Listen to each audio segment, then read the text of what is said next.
The sun burns low over the cracked asphalt of a gas station on the edge of Monroe. The air is heavy with heat and fumes. A black teenage boy, maybe 16, pumps gas into an old blue sedan. His headphones hang loose around his neck, soft music leaking through. He looks calm, too calm for the officer watching him from the cruiser across the lot. Officer Randall Voss narrows his eyes. "That car's too clean for him," he mutters into the radio. The dispatcher says nothing. He steps out, hand resting on the holster like it's a habit, not a threat. "Hey!" The shout cuts through the hum of the gas pumps. "You own this vehicle, kid?"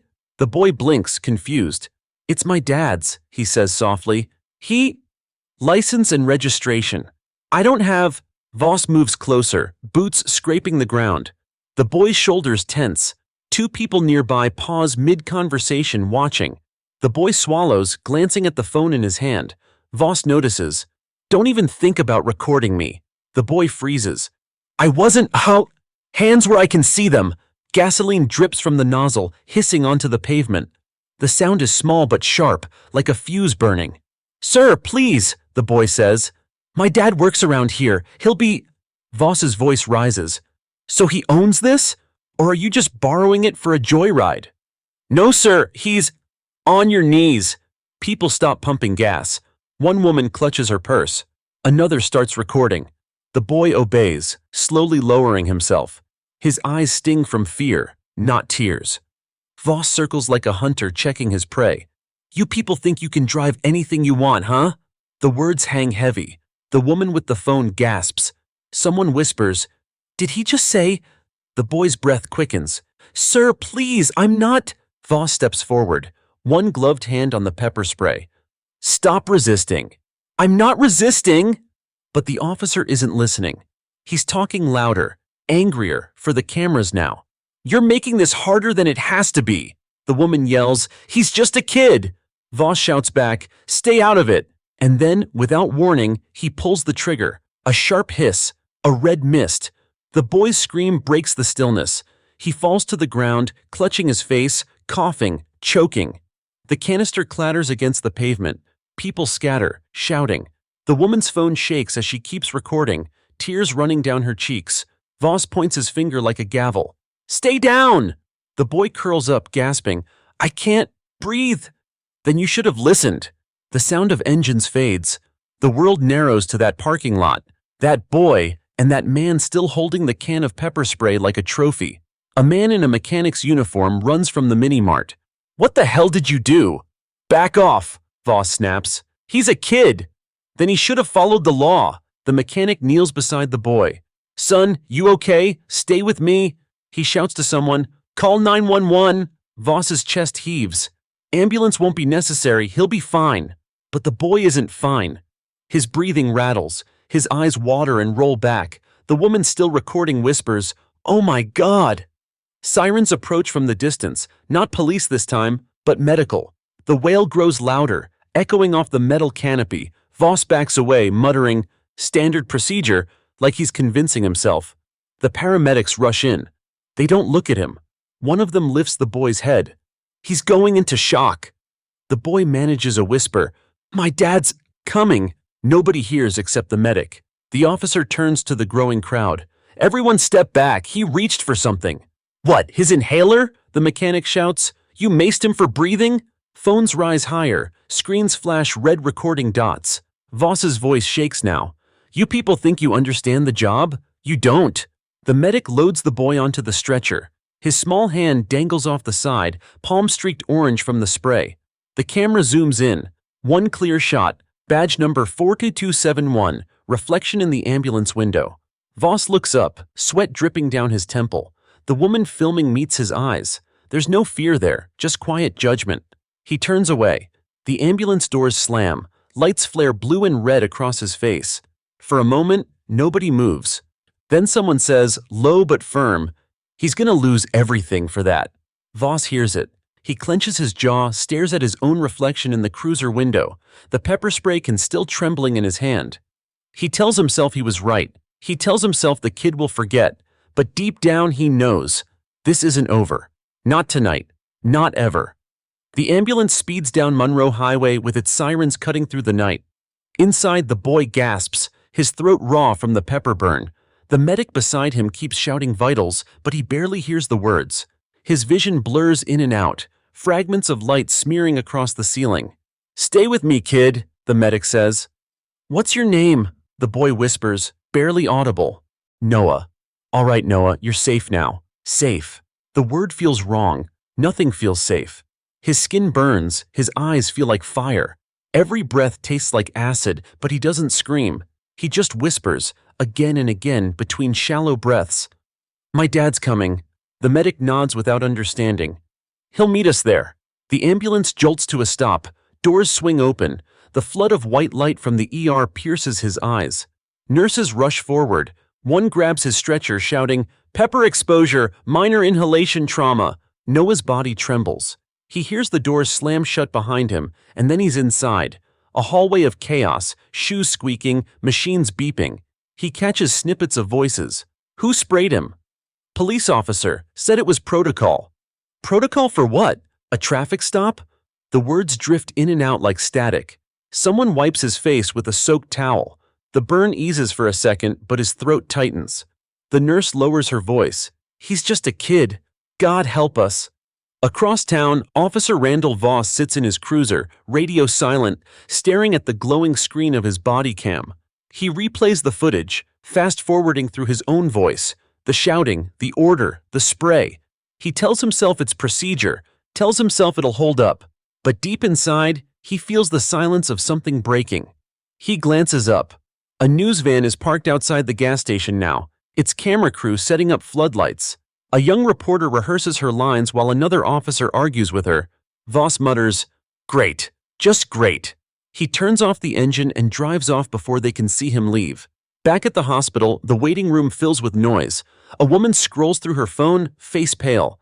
"It's already online," she whispers. On her screen, the video plays. The spray, the screams, the badge number shining under red light. Comments flood in beneath it. "Fire him. That's a child. This can't keep happening." A nurse wheels Noah into a room. He blinks under the fluorescent glare, trying to focus. The air smells like disinfectant and rain. He hears a soft voice beside him. "You're okay, baby. You're gonna be okay." It's his mother. Her hands tremble as she strokes his forehead. What happened? Noah tries to speak, but his throat tightens. Only 2 words escape. "The cop." She looks toward the doorway. A uniformed officer stands guard. Not Voss, another one. Younger, nervous. "Ma'am, please calm down. We're conducting an investigation." "An investigation?" she snaps. "Into what? My son breathing?" The officer lowers his head. He doesn't answer. In the hallway, the hospital director speaks quietly into a phone. "Yes, sir. The child's stable." "Yes. We notified his father. He's on his way."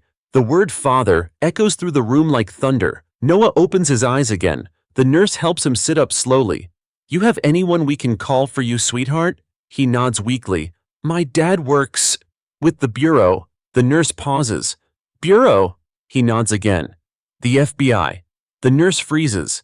She exchanges a look with another medic who whispers, "Did he say FBI?" Before anyone can process it, the doors burst open. 2 men in black suits stride through the corridor, their badges gleaming under the hospital lights. The younger one flashes his ID. "Federal Bureau of Investigation, Special Agent Hill." The older one, tall, dark-skinned, eyes sharp as glass, says nothing. He doesn't need to. Every nurse in the hall stops moving. Even the security guard straightens his back. He walks directly to Noah's room. His wife steps aside, her voice breaking. "Marcus." Hill's gaze falls on his son. The oxygen mask, the red burns on his cheeks, the trembling hands. He says nothing. He just grips the bed rail, his knuckles white. Noah looks up, trying to smile. "Dad, he sprayed me." Marcus Hill closes his eyes. The sound of his son's voice cracks something inside him. He turns to the nurse, his tone low but steady. "I want the report. Every detail. Now." The nurse stammers, Yes, sir." He turns to the younger agent. "Find the officer." "Yes, sir." Hill's voice sharpens. "Now." The word cuts through the hallway like a command. No shouting, no anger, just authority. Cold and absolute. His wife looks at him, eyes wet. "Marcus, don't do something you'll regret." He answers without looking at her. I won't, but he will. Down the hall, the nurse clutches her clipboard, whispering to another. That's Marcus Hill, Counterterrorism Division. Within minutes, phones buzz, screens light up, the story spreads. The boy from the video is the son of an FBI agent. Outside, a storm gathers, clouds swallowing the moon. Reporters swarm the parking lot, microphones flashing under the rain. Somewhere in the city, Officer Voss's radio comes alive with static. Voss, you're needed back at HQ, now! He grips the steering wheel, knuckles pale. The storm outside matches the one building inside him. He starts the engine, whispering to himself, it's just a kid. He'll be fine. But the words don't sound right anymore. They don't sound like truth. Rain hits the windshield of Officer Randall Voss's cruiser in uneven waves. The city feels different now, heavier, louder, awake. He drives without the siren, engine humming low. His uniform still smells like pepper spray. Every time he blinks, he sees the boy's face, eyes wide, burning, terrified. He pushes the image away. He'll be fine, he mutters. He'll be fine. The radio crackles. Unit 12, report to precinct immediately. Command wants you in for review. His throat tightens. Review. The word feels like a blade. He answers flatly, copy that. As he pulls into the police lot, camera flashes explode beyond the gates. Reporters, microphones, lights. Someone shouts, Officer Voss, did you pepper spray a minor? He shields his face and walks fast. No comment. But it's too late. Their cameras have him, drenched and cornered. Inside, the station buzzes with tension. Phones ring non-stop. Officers whisper in corners. The sergeant at the front desk doesn't meet his eyes. Chief's office, she says quietly. He pushes the door open. The room is dim, blinds half closed. Chief Danner sits behind his desk, sleeves rolled up, eyes red from exhaustion. A large monitor glows behind him, paused on a still frame. Voss's hand mid-spray, the boy collapsing. Voss stops cold. That's... Danner cuts him off. Sit. Voss hesitates. Sir, the footage, it's out of context. Context? The chief leans forward. You pepper sprayed an unarmed minor at a gas station, on video. The mayor's calling, the FBI's calling. Hell, even the governor's office just called. Voss swallows. He resisted? No, he didn't. I've seen the footage. Danner slams his hand on the desk. You crossed the line, Randy. The rain taps harder against the windows. The silence afterward feels endless. Voss lowers his head. What happens now? You're being placed on administrative leave until Internal Affairs finishes their review. That's... You can't... I can and I have to. The chief looks at him with something almost like pity. You should go home. Lawyer up. Voss stands slowly. His jaw trembles, not from fear but pride. I was following procedure. No, Danner says softly. You were following ego. Voss turns and walks out without another word. Across town, the FBI field office lights burn bright despite the late hour. Special Agent Marcus Hill stands in front of a wide glass board filled with images, freeze frames of the video, the officer's badge, timestamps, witness names. His face is calm, unreadable, but the silence in the room is heavy. An agent steps forward. Sir, we've verified him. Officer Randall Voss, Monroe PD. Prior complaints, 3, all dismissed. Hill doesn't move. Any body cam footage from the department? They're withholding it pending internal review. Hill's eyes narrow. Then we subpoena it. Yes, sir. He glances at the clock. 10:42 p.m. Only a few hours since the incident. His son is still in the hospital, his wife beside him. Every minute feels like a lifetime, but he keeps his voice steady. Get me the civilian footage too. Every angle. Another agent approaches. Sir, the video's gone viral. It's everywhere. News outlets, social feeds. Public pressure's rising fast. Hill exhales slowly. Good. The room goes quiet. One agent asks, Sir? Hill looks at the screen again. Public pressure means accountability. It means this won't disappear. He turns to the board, writing 3 words in black marker. Find the truth. Back at the precinct, Voss sits in the locker room. His badge rests in his palm, heavy as a stone. He turns it over again and again, tracing the numbers. 4271. The same number burned into every video, every headline. He looks at his reflection in the metal locker. They'll twist it, he whispers. They always do. But he doesn't believe it anymore. He hears footsteps. Sergeant Kelly walks in, rain dripping from his coat. You should get home, Randy. They're not even giving me a chance to explain. Kelly sighs. There's nothing to explain. It's on tape. I was just doing my job. Kelly sits on the bench across from him. You ever wonder why your job keeps ending up on the news? Voss glares at him. You think you know better? I think, Kelly says quietly, we all forgot what protect and serve really means. Voss doesn't answer. The silence stretches, broken only by the distant rumble of thunder.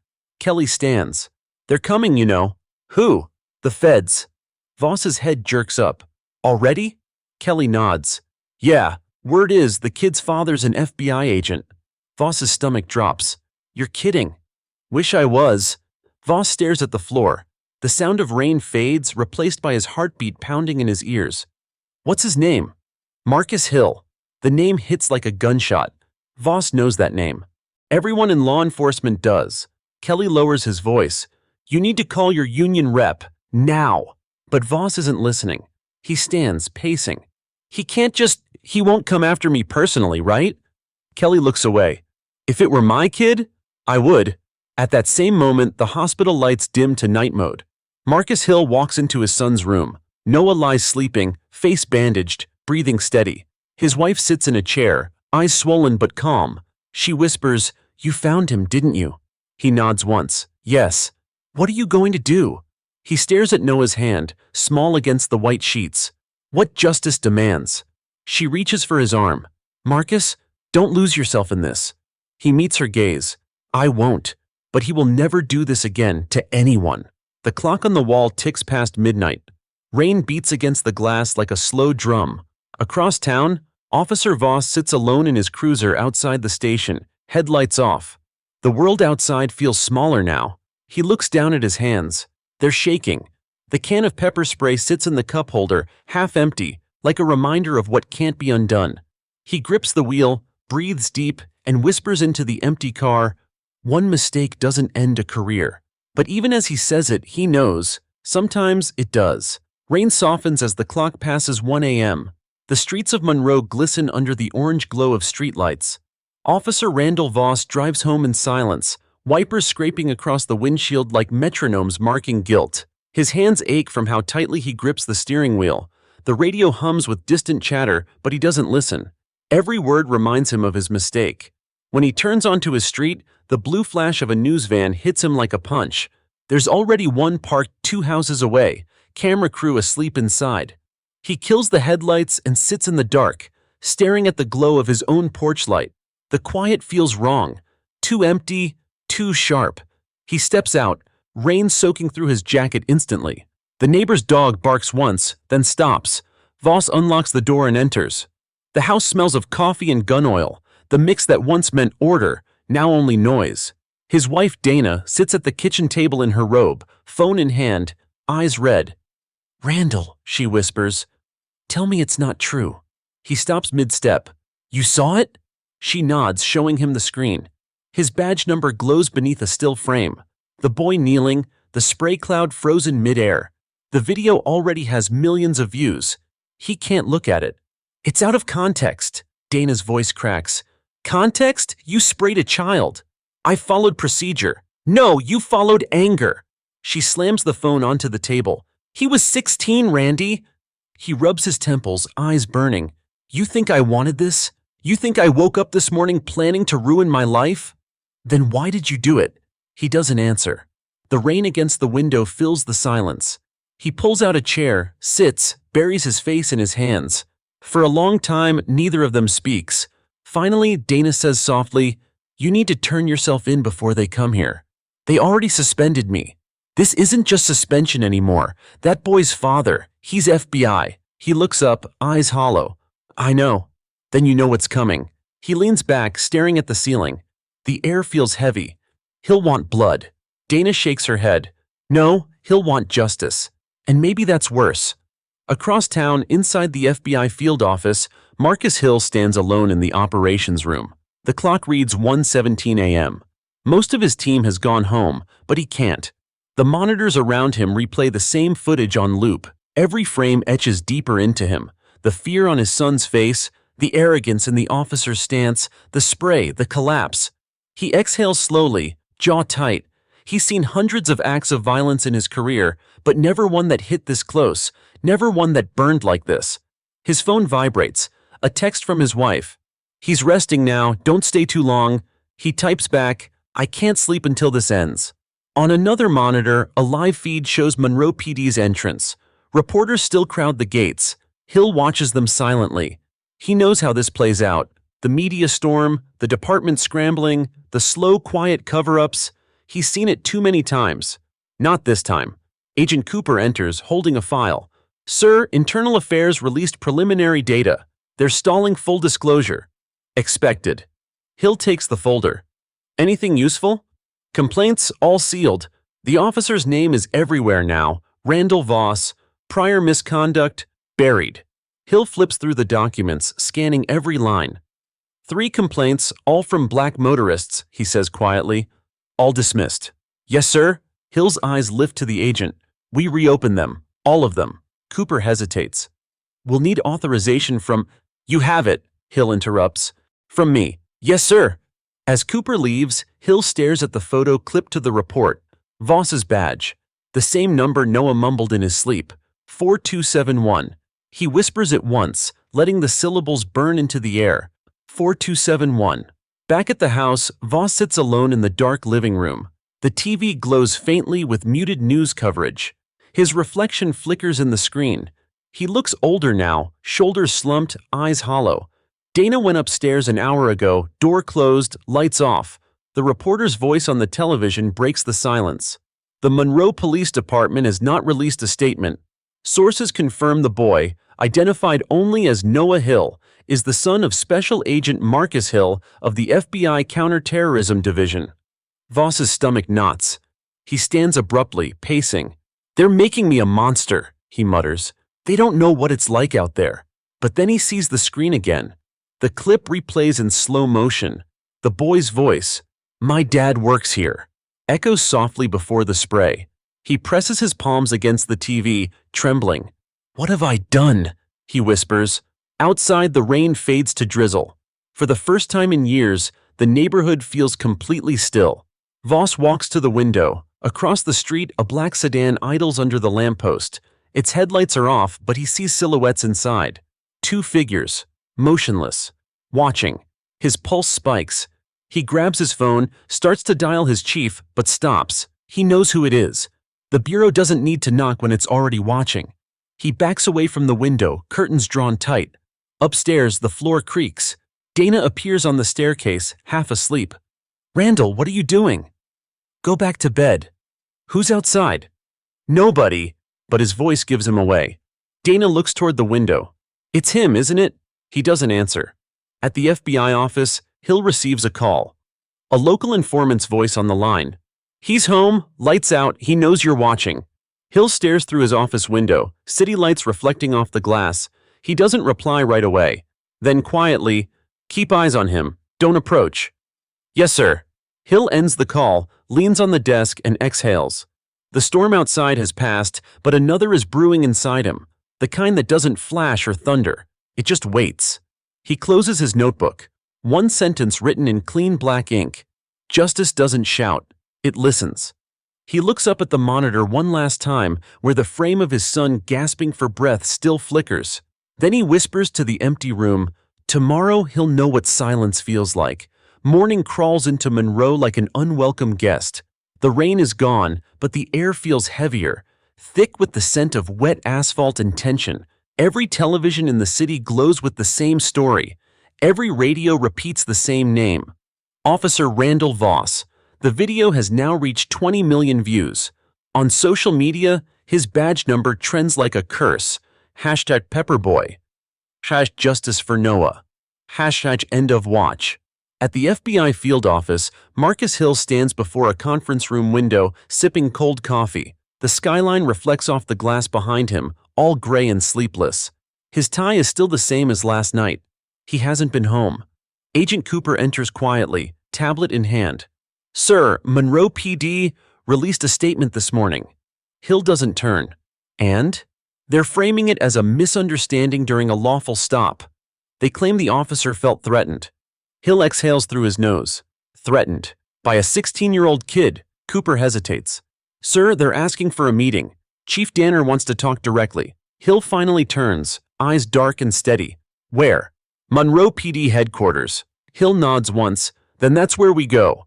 At the same time, Officer Voss sits on the edge of his couch, staring at the TV. His uniform hangs on the armrest, badge gone, gun locked away.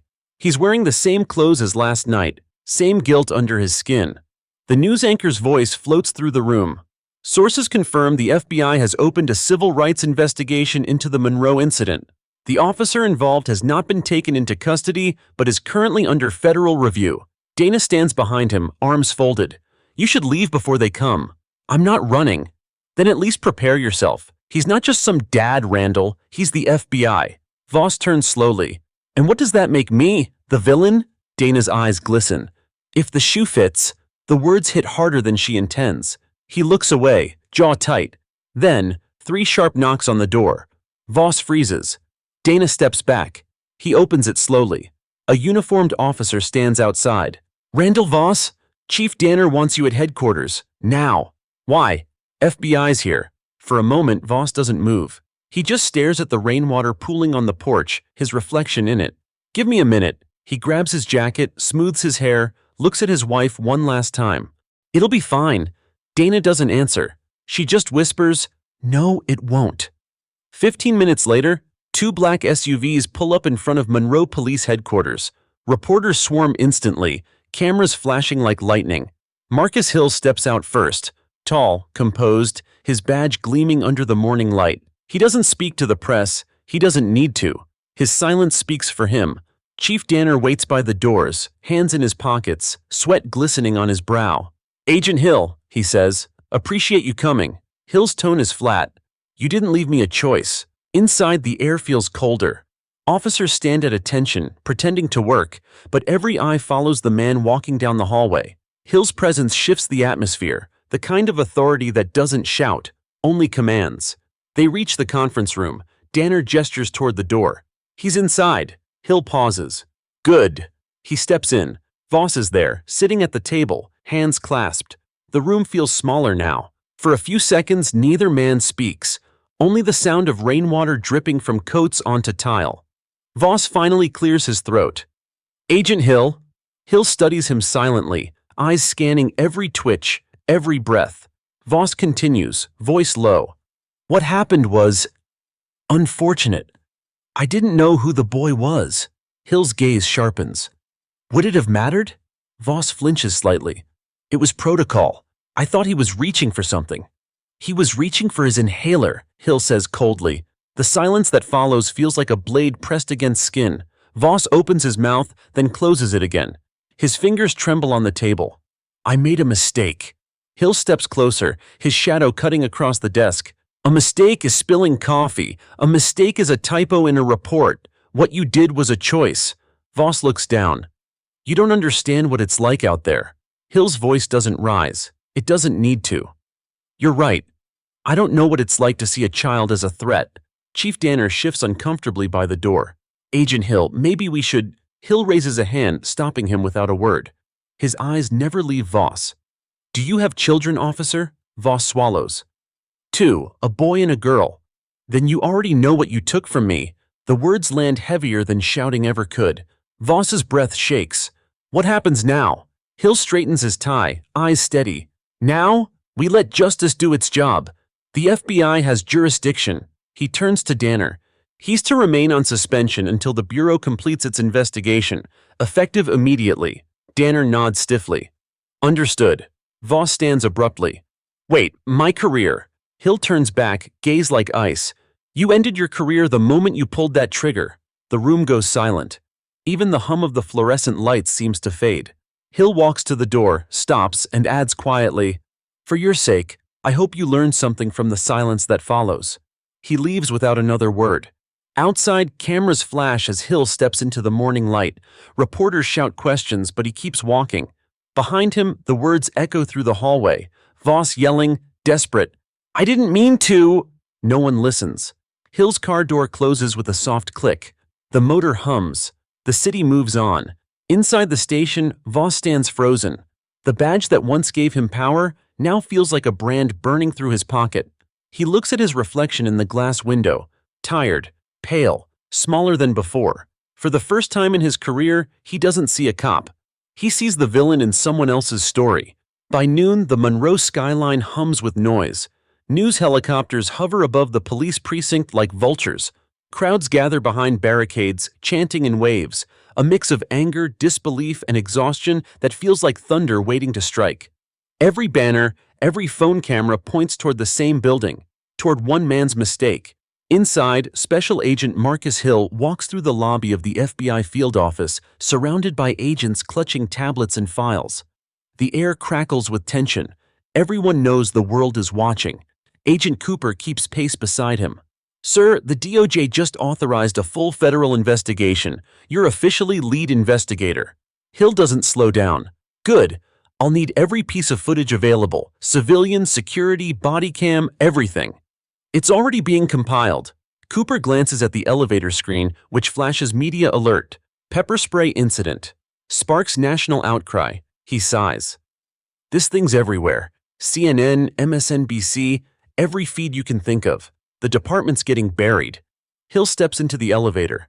"Then let them feel the weight." The doors close. Silence. He stares at his reflection in the metal panel, eyes cold, jaw set. The face of a father, not just an agent. When the doors open again, they step into the evidence room. Screens line the walls, looping the same viral video from different angles. One shows the gas station security footage, another the woman's cell phone clip, another from a distant car's dash cam. Hill studies each one carefully, motioning for the tech officer to pause and zoom. "There," he says. "Go back 5 seconds. Slow it down." The boy's movement plays frame by frame. Noah reaching for his pocket, the inhaler glinting under the sunlight. Then, the officer's arm jerking upward. The spray, the K. Hill's voice stays even, but his knuckles whiten around the edge of the table. "That's not a threat. That's a medical device." The tech nods nervously. "Yes, sir." Cooper clears his throat. "Sir, we also found 3 prior body cam clips tied to the same officer, each involving excessive force complaints. None resulted in discipline." Hill doesn't look away from the screen. "Show me." The room darkens as the next video plays. Different locations, different faces, same pattern. Raised voices. Unjustified escalation. Pepper spray again and again. Hill's expression doesn't change, but his silence speaks volumes. "He wasn't trained wrong," he says finally. "He was allowed to believe he'd never be stopped." Cooper nods slowly. "We'll prepare the warrant for full data seizure." Hill signs the order without hesitation. Every file. Every recording. No exceptions. Across town, Randall Voss sits in a dim interrogation room. No handcuffs, no lawyer yet, just him and the sound of a humming light above. The walls feel smaller each hour. Chief Danner steps in, closing the door quietly. He looks tired, his tie loosened. "They're coming for your files," he says softly. Voss blinks. "What?" "The FBI, full access. They're taking your body cam, your statements, everything." Voss's throat tightens. "That's illegal." "No, it's not. Not when you assaulted a federal agent's kid." Voss leans back, hands trembling. "It wasn't assault, it was a misread situation." Danner sighs, rubbing his forehead. "Randy, listen to me. They're not just coming after your badge, they're coming after your freedom." Voss stands, palms on the table. "I won't let them destroy my life over one mistake." Danner meets his eyes. "You already did." The words hang heavy in the stale air. For a moment, both men just stand there, one broken, the other resigned. Outside the room, 2 FBI agents arrive, folders in hand. One knocks. "We have the warrant." Danner steps aside. "He's all yours." The agents enter without a word. They collect the files, the drive, the badge, the pepper spray can, all tagged and sealed. Voss watches silently, chest rising and falling too fast. One agent slides a form across the table. "Sign here to acknowledge seizure." Voss hesitates. His hand shakes as he takes the pen. When he signs, the reality hits. His power is gone. Every ounce of authority stripped to ink and paper. At the hospital, Noah lies in bed watching the news on mute. His mother adjusts the blanket, trying to shield him from the noise. But he's already seen it. His own face on screen, frozen mid-scream. He turns away, whispering, They keep showing it. She strokes his hair gently. Don't look, baby. It's over. He shakes his head. No, it's not. Just then the door opens. Marcus Hill steps in, his presence filling the room. His wife looks up, reading his face immediately. What happened? She asks. Hill sets his briefcase down. They've taken everything, every record, every file. Will it be enough? He meets her gaze. It has to be. Noah's eyes open wider. Dad? Hill softens instantly. Hey, champ. He sits beside the bed, taking his son's hand. How are you feeling? Better, Noah says quietly. But everyone's watching. Hill nods. I know. Sometimes they have to watch before they understand. The boy studies his father's face. You're not mad, are you? Hill hesitates. Then he shakes his head. No, I'm focused. He glances at the TV again, a headline scrolling across the bottom. FBI confirms civil rights investigation. The anchor's voice plays faintly through the static. This morning, Agent Marcus Hill confirmed that justice will be pursued through every legal channel available. Hill lowers the volume completely. You don't need to see this right now. Rest. Noah nods, drifting back to sleep. His breathing is steady. For the first time since the incident, the room feels almost calm. Hill stands, looking out the window. The crowd outside the hospital is growing. Protest signs, news vans, flashing lights. The city has found its voice. And now, so has justice. At the same moment, Voss leaves the precinct through the back door, avoiding the cameras. He steps into the sunlight, blinded for a second. The sound outside hits him all at once. The chants, the shouting, the name echoing through the air. Justice for Noah! Fire Voss! End police abuse! He pulls his cap low, head down, but someone in the crowd spots him. That's him! The noise swells. Phones rise like weapons. He pushes through, heart pounding, every step slower, heavier. For the first time, he understands what it feels like to be hunted. The noise outside the precinct builds like a storm that never ends.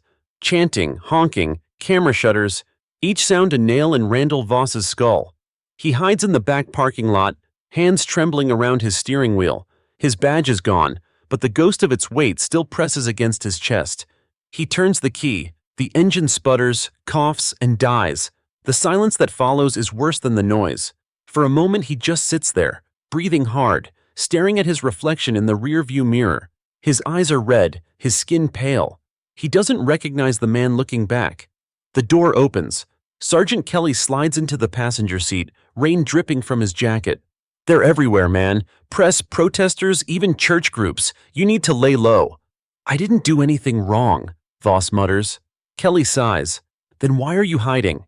Voss slams his fist against the dashboard. Because no one wants the truth.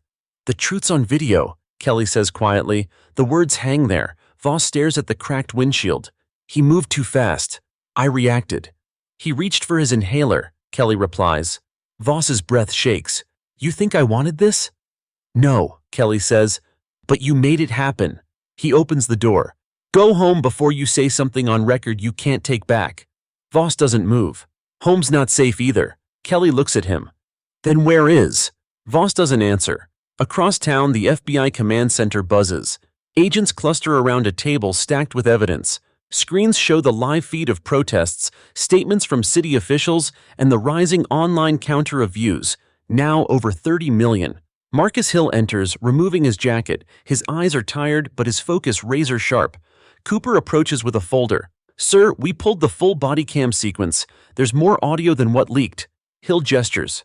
Play it. The room falls silent as the video rolls. Voss's voice fills the speakers, sharp, impatient, echoing across the gas station pavement. You people think you can drive anything you want. The phrase hits like a punch. Several agents exchange glances. Hill doesn't blink. Pause, he orders. Rewind 5 seconds. Play it again. They do. The same words, the same venom. Hill nods slowly. That's intent. That's prejudice. Cooper clears his throat. Sir, the Attorney General wants a full briefing by tonight. Good, Hill replies. Tell her the evidence speaks for itself. He picks up the folder, flipping through the printed transcripts. His son's name appears in black ink on every page. Noah Hill. Victim. The title makes his chest tighten. For a second, his composure cracks. He closes the folder, exhales, and whispers, No father should have to read his child's name in a report.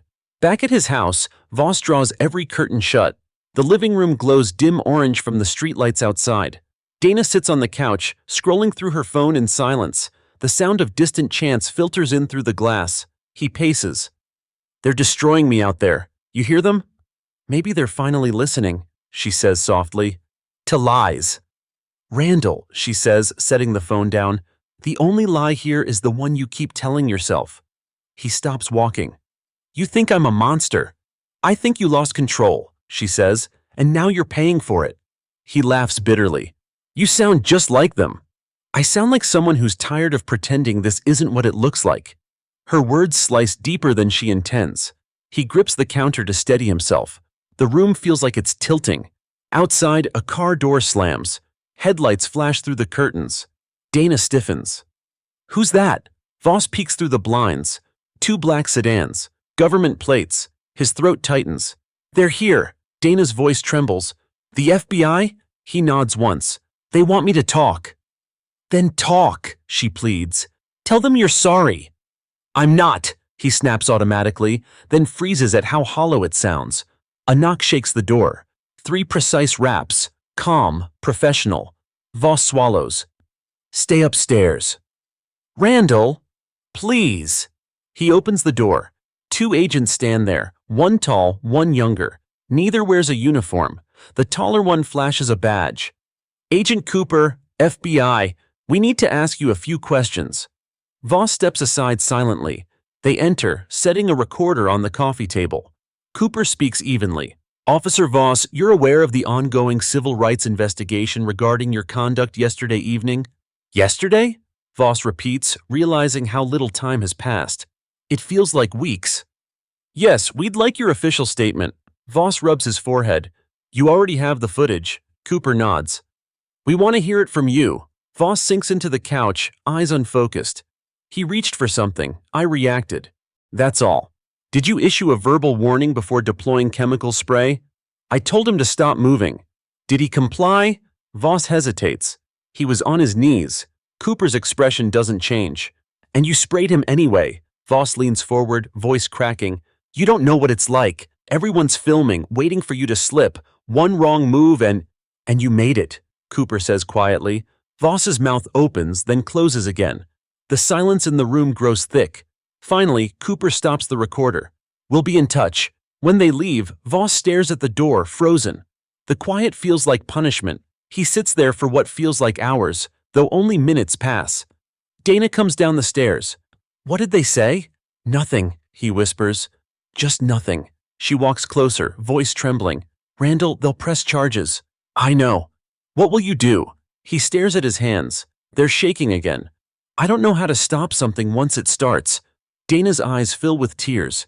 "You should have thought of that before you started it." He looks up at her. "You think they'll forgive me?" She doesn't answer. Meanwhile, at the FBI field office, Hill stands in front of a press backdrop, cameras flashing. A reporter shouts, "Agent Hill, will you pursue charges personally?" Hill's tone is calm but cold. "This case will follow the evidence wherever it leads. No one is above accountability." Another asks, "Even a fellow officer?" He pauses. "Especially a fellow officer." The room erupts with questions, but Hill steps away, leaving his words to echo on every screen in America. Back home, Voss watches the live broadcast. Hill's face fills the screen, steady and unshaken. Voss whispers to the empty room, "He wants to destroy me." Dana shakes her head from the doorway. "No, Randall. He wants to teach you what justice feels like." He closes his eyes. The crowd's chants echo outside again, louder this time. "Justice for Noah! End police abuse!" Each voice feels like a heartbeat pressing against his skull. He grips the table edge until his knuckles turn white. The pressure builds behind his eyes, his breath coming in short bursts. And then, for the first time since that night, the truth finally slips past his pride. Just a whisper, broken and small. "I shouldn't have done it." By late afternoon, the city feels like it's holding its breath. Clouds roll in again, heavy and gray, casting long shadows over Monroe. Every major network is parked outside the FBI headquarters, cameras locked on the front doors. Reporters huddle beneath umbrellas, murmuring into microphones as if the air itself carries a secret. Inside, fluorescent lights buzz above a crowded conference room. Stacks of paper cover the table. Reports, warrants, evidence logs. A large monitor plays the incident on loop, muted but relentless. Marcus Hill stands at the head of the table. His jacket is off, sleeves rolled up. He looks less like a man seeking revenge and more like a man executing duty. His voice is calm, low, deliberate. Timeline confirmed, Agent Cooper says. The entire encounter lasted 3 minutes and 42 seconds. Civilian witnesses verify the officer escalated without provocation. Hill nods. And the victim's medical report? Cooper hands over a folder. Second-degree chemical burns, acute bronchial distress. He'll make a full recovery. Hill exhales. Relief flickers across his face, but only for a moment. Good. Now we focus on accountability. The room quiets. Hill's tone hardens. I want the full report ready within the hour. Every statement, every clip. No edits. We'll forward it to the U.S. Attorney before sunset. One agent hesitates. Sir, are we pushing too fast? Maybe wait for Monroe PD's cooperation. Hill looks at him sharply. Justice doesn't wait for permission. The room falls silent again.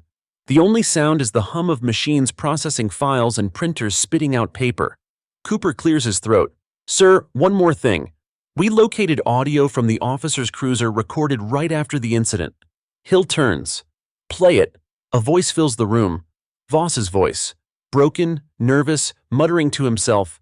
He'll be fine. He'll be fine. He'll be fine. Then silence. Hill's jaw tightens. Loop it. The clip plays again, over and over. Each repetition strips the words of their meaning until they sound like a confession.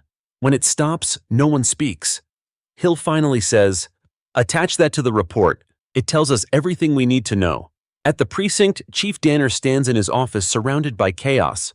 Phones ring, reporters crowd the lobby, and every officer looks over their shoulder as if the building itself is watching them. He hangs up one call and immediately answers another.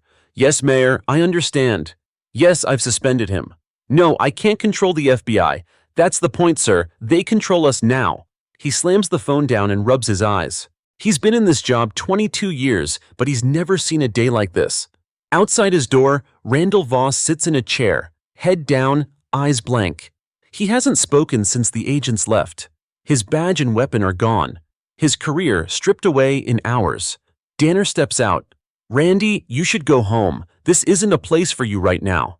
Voss looks up, voice hoarse. Home doesn't want me. Danner exhales. Then get a lawyer.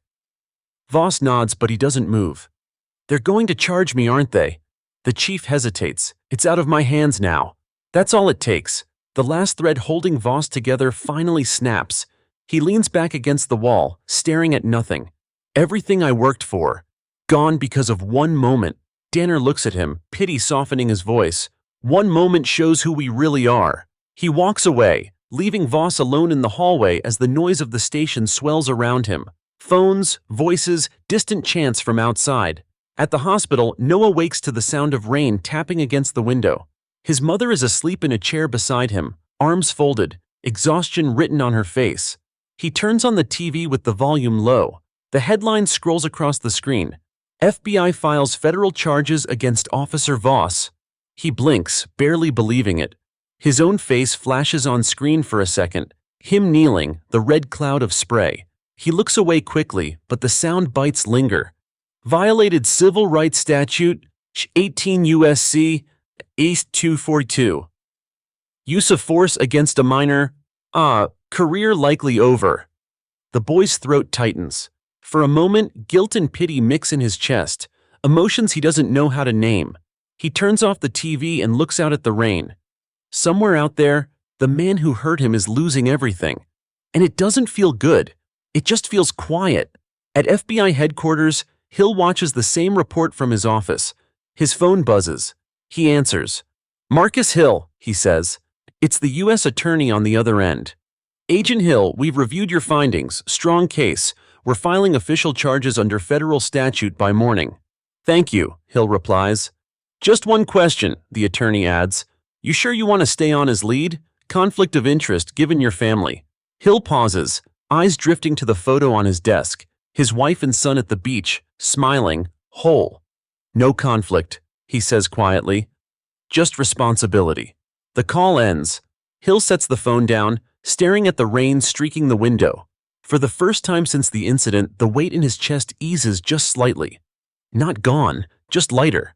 Back at Voss's house, Dana watches the same headline roll across the news. She stands in the kitchen, arms crossed, as her husband paces behind her. "They made me the villain," he mutters. "They didn't even let me explain." "Explain what?" she asks. "That you saw a boy and assumed the worst?" He flinches. "It wasn't like that. It was exactly like that, Randall." He stops pacing, eyes wet, voice shaking. "Do you think I deserve prison?" She doesn't look at him. "I think you deserve to know what it feels like to be powerless." He exhales sharply, sitting down at the table. The sound of rain outside grows heavier, washing against the windows like applause from a crowd he can't see. The phone rings. He doesn't answer. The voicemail clicks in. "Officer Randall Voss, this is Special Agent Cooper. You're being summoned for a formal deposition tomorrow morning, 9 a.m. You are required by law to appear." He stares at the phone. The message repeats once before the line cuts. Dana whispers, "Tomorrow." He nods, staring at nothing. "Tomorrow." Then after a long silence, he adds under his breath, "Tomorrow I face him." The city wakes to the sound of sirens and static. Gray clouds hover low over Monroe, pressing the skyline flat like a lid sealing in pressure. Every radio, every TV hums with the same headline: "Officer Randall Voss summoned for federal deposition at 9 a.m. By 8:45, the federal building's steps are packed. Reporters, cameras, protesters chanting in rhythm. Some hold signs that read, "Justice for Noah." Others hold nothing at all, just silent faces watching history inch forward. The black SUV pulls up to the curb. Randall Voss steps out, pale and hollow-eyed, flanked by two public defenders. He's dressed in a wrinkled gray suit that doesn't quite fit, collar tight, shoulders hunched. The noise hits him instantly, shutters clicking, voices shouting his name, the name he's come to hate. "Officer Voss, do you have anything to say to the victim's family?" He doesn't answer. His jaw stays locked, his gaze fixed on the pavement. Another shout, "Do you regret it?" His hand twitches, but he keeps walking. Each step feels heavier, slower, like the air itself is pushing back against him. Inside, the marble corridors swallow the noise. Everything here smells like paper, ink, and authority. A clerk leads him toward conference room B. White walls, polished table, cameras positioned at both ends. Marcus Hill is already there. He sits straight backed at the far end, dark suit crisp, expression unreadable. The light from the tall window hits his face just enough to carve sharp lines across his jaw. His badge rests on the table, gleaming under the ceiling lamps. Voss stops in the doorway, heart hammering. The two men lock eyes for the first time since the gas station. The silence stretches so long it feels alive. The court recorder clears her throat. "Gentlemen, this deposition is being conducted under federal order. Officer Voss, you'll answer all questions truthfully and to the best of your ability." Voss nods stiffly and sits. His chair creaks. Hill doesn't look away. "Let's begin. The first questions are procedural. Name, rank, years in service." Voss answers automatically. His voice shakes on the edges but holds steady. Then comes the real question. "Describe in your own words," Hill says evenly, "what happened at the gas station yesterday morning." Voss hesitates. "I observed a young male acting suspiciously near a vehicle that appeared—" Hill interrupts, tone still calm. "You mean my son?" Voss swallows hard. "Yes, sir." "Continue." "I ordered him to identify himself. He appeared non-compliant. I issued verbal commands." "Did he threaten you?" Hill asks. "No." "Did he raise his voice?" "No." "Did he move toward you?" Voss opens his mouth, then closes it. He reached for his pocket. Hill leans forward. "His pocket? For what?" "I didn't know at the time. But you know now." "Yes. For the record," Hill says, turning slightly toward the stenographer, "the object retrieved from the victim's pocket was an inhaler, confirmed by both video evidence and the hospital report." "Yes," Voss mutters. Hill's tone sharpens, not louder, just colder. "And you still deployed chemical spray?" Voss's hands tighten. "It was an instinct." Hill leans back, eyes narrowing. "Instinct. That's what you call it." Voss looks up, anger flickering beneath his exhaustion. "You think I wanted to hurt him? You think I woke up that morning planning to ruin my life?" Hill's expression doesn't change. "No, I think you woke up believing you could act without consequence." The silence that follows is suffocating. Even the cameras seem to hum quieter. Voss's attorney whispers something, but Voss ignores him. His throat feels dry, his palms slick. "You don't know what it's like out there," he says. "Everyone hates us. Every stop could be the one where you don't go home." Hill's reply comes slow, measured. "Then maybe you shouldn't be the one holding the gun." Voss flinches. The court reporter's keys click steadily, capturing every word. Hill continues, "Officer, when my son said my dad works here, you didn't ask what he meant, did you?" "No." "You didn't verify his identity?" "No." "You didn't call it in?" "No." Hill nods once. "You just sprayed him." Voss exhales, eyes dropping to the table. "Yes." Hill sits back. The room feels colder. "Why?" Voss hesitates, searching for words that don't exist. His voice cracks when he finally speaks. "Because I didn't see him." "Not really." Hill tilts his head slightly. "Explain." "I didn't see a kid. I saw a threat, like I always do." For the first time, Hill's gaze softens. Barely, but enough to be noticed. "Then maybe now you understand what blindness costs." Voss looks up, eyes wet. "I never wanted this." Hill stands, collecting his notes. "Neither did I." The clerk clears her throat. Deposition concluded, 9:42 a.m. Outside, the hallway hums with whispers. Reporters wait beyond the glass doors. Hill exits first, ignoring them, heading straight for the elevator. Inside, Voss remains seated long after everyone else leaves. The fluorescent light above flickers faintly, buzzing in rhythm with his thoughts. He presses his palms to his face, whispering into the quiet, "What have I done?" Through the glass wall, he sees his reflection. Behind it, faintly distorted by glare, Hill's reflection walks away in the opposite direction. Two men, same hallway, different worlds. In the press lobby, microphones swarm Hill.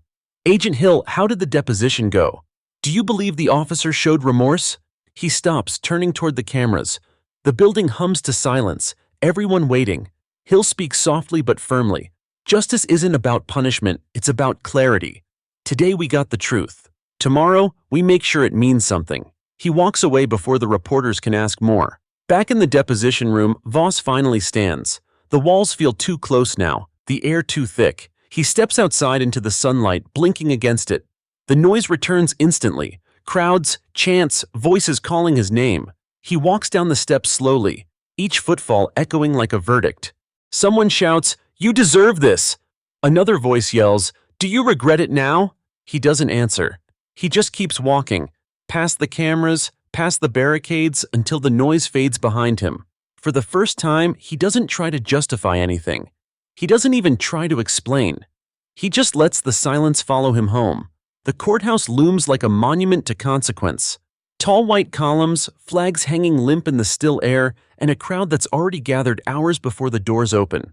The sky is heavy with the threat of another storm, the kind that waits until the quietest moment to break.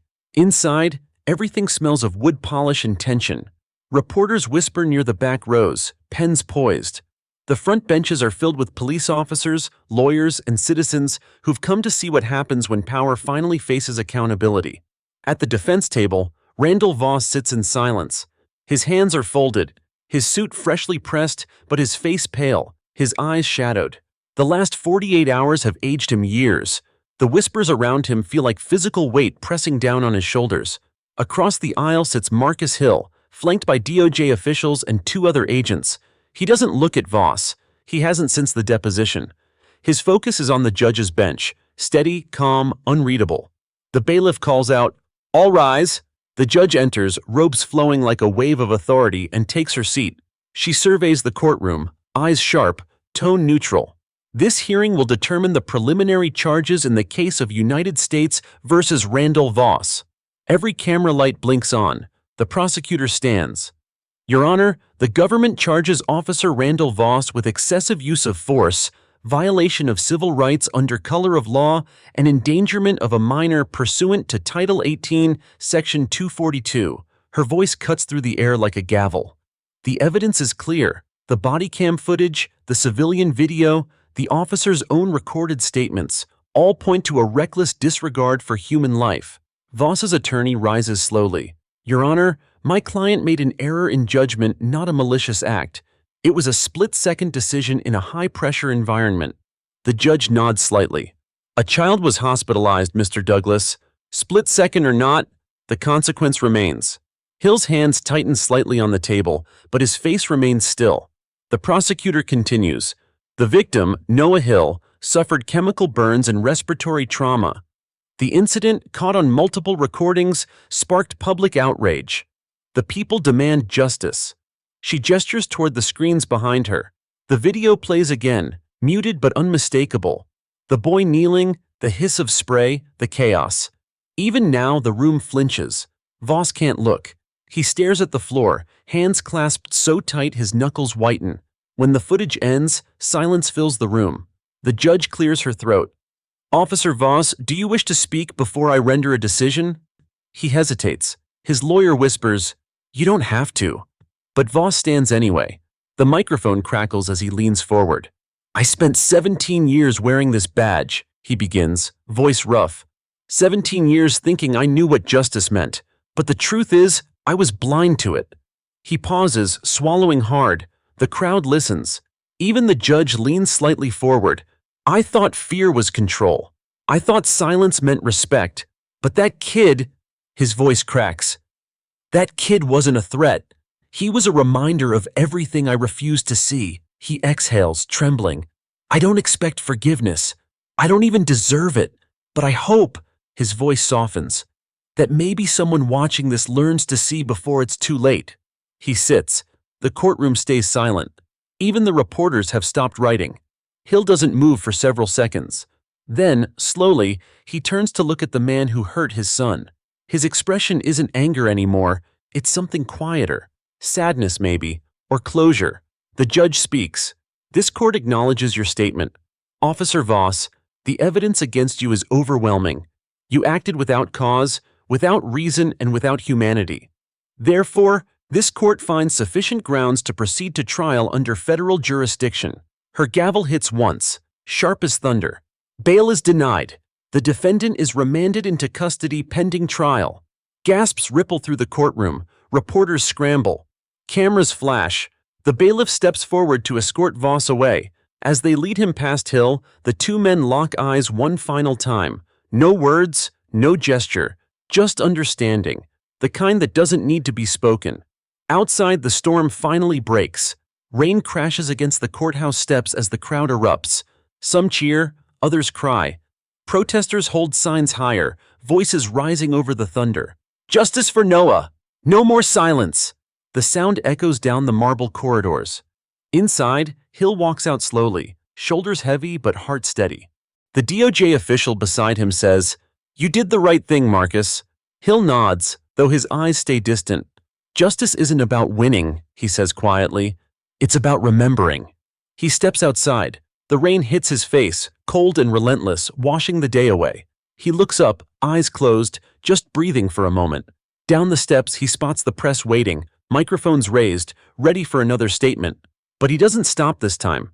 He walks right past them toward the car waiting at the curb. In the back seat, his phone buzzes. A text from his wife. He's watching the news. He smiled when they said your name. Hill exhales, the tension in his shoulders finally easing. He looks out at the courthouse fading behind him through the rain. For the first time since this all began, he allows himself a small smile. Back inside the courthouse holding area, Randall Voss sits alone in a small cell. The sound of rain filters through a vent above him. He stares at the wall, lips moving silently to words only he can hear. He'll be fine. But this time, it doesn't sound like denial. It sounds like a prayer. Rain still falls over Monroe, soft but steady, washing the courthouse steps clean of the footprints left by the crowd. The storm that began 2 days ago has finally broken, not in thunder but in silence. Across town, the city breathes differently. Somewhere, people are eating breakfast, scrolling through the news, watching headlines slide across the screen. Officer found guilty in preliminary hearing. FBI agent's son at center of civil rights case. Justice in Monroe. For most, it's another story. For Marcus Hill and his family, it's the first moment of stillness since the world turned upside down. The hospital room smells of antiseptic and rain. Noah sits propped up in bed, the TV off, the blinds half open. His skin is healing. The redness around his eyes has faded. He traces the condensation on the window with his finger. quiet and thoughtful. His mother, Lena, folds a blanket at the end of the bed. Her movements are automatic now, a rhythm born of exhaustion. "Dad said he'll be here soon," she murmurs. Noah nods but doesn't look away from the rain. "He doesn't like hospitals." She smiles faintly. "He doesn't like seeing you in one." They share a quiet look, soft, heavy with the things they don't say. A knock sounds. The door opens. Marcus Hill steps inside, raincoat still damp, eyes tired but gentler than before. Lena's expression softens. "You're soaked." "I walked," he says. "Needed the air." She shakes her head, handing him a towel. "You needed sleep." He doesn't answer. Instead, he sits beside Noah's bed. The boy looks up at him, cautious, unsure. Hill studies his son's face for a long time before speaking. "You feeling stronger?" "Yeah," Noah says quietly. "They said I can go home tonight." "That's good," Hill replies. "You deserve to be home." A pause stretches between them, filled only by the sound of rain.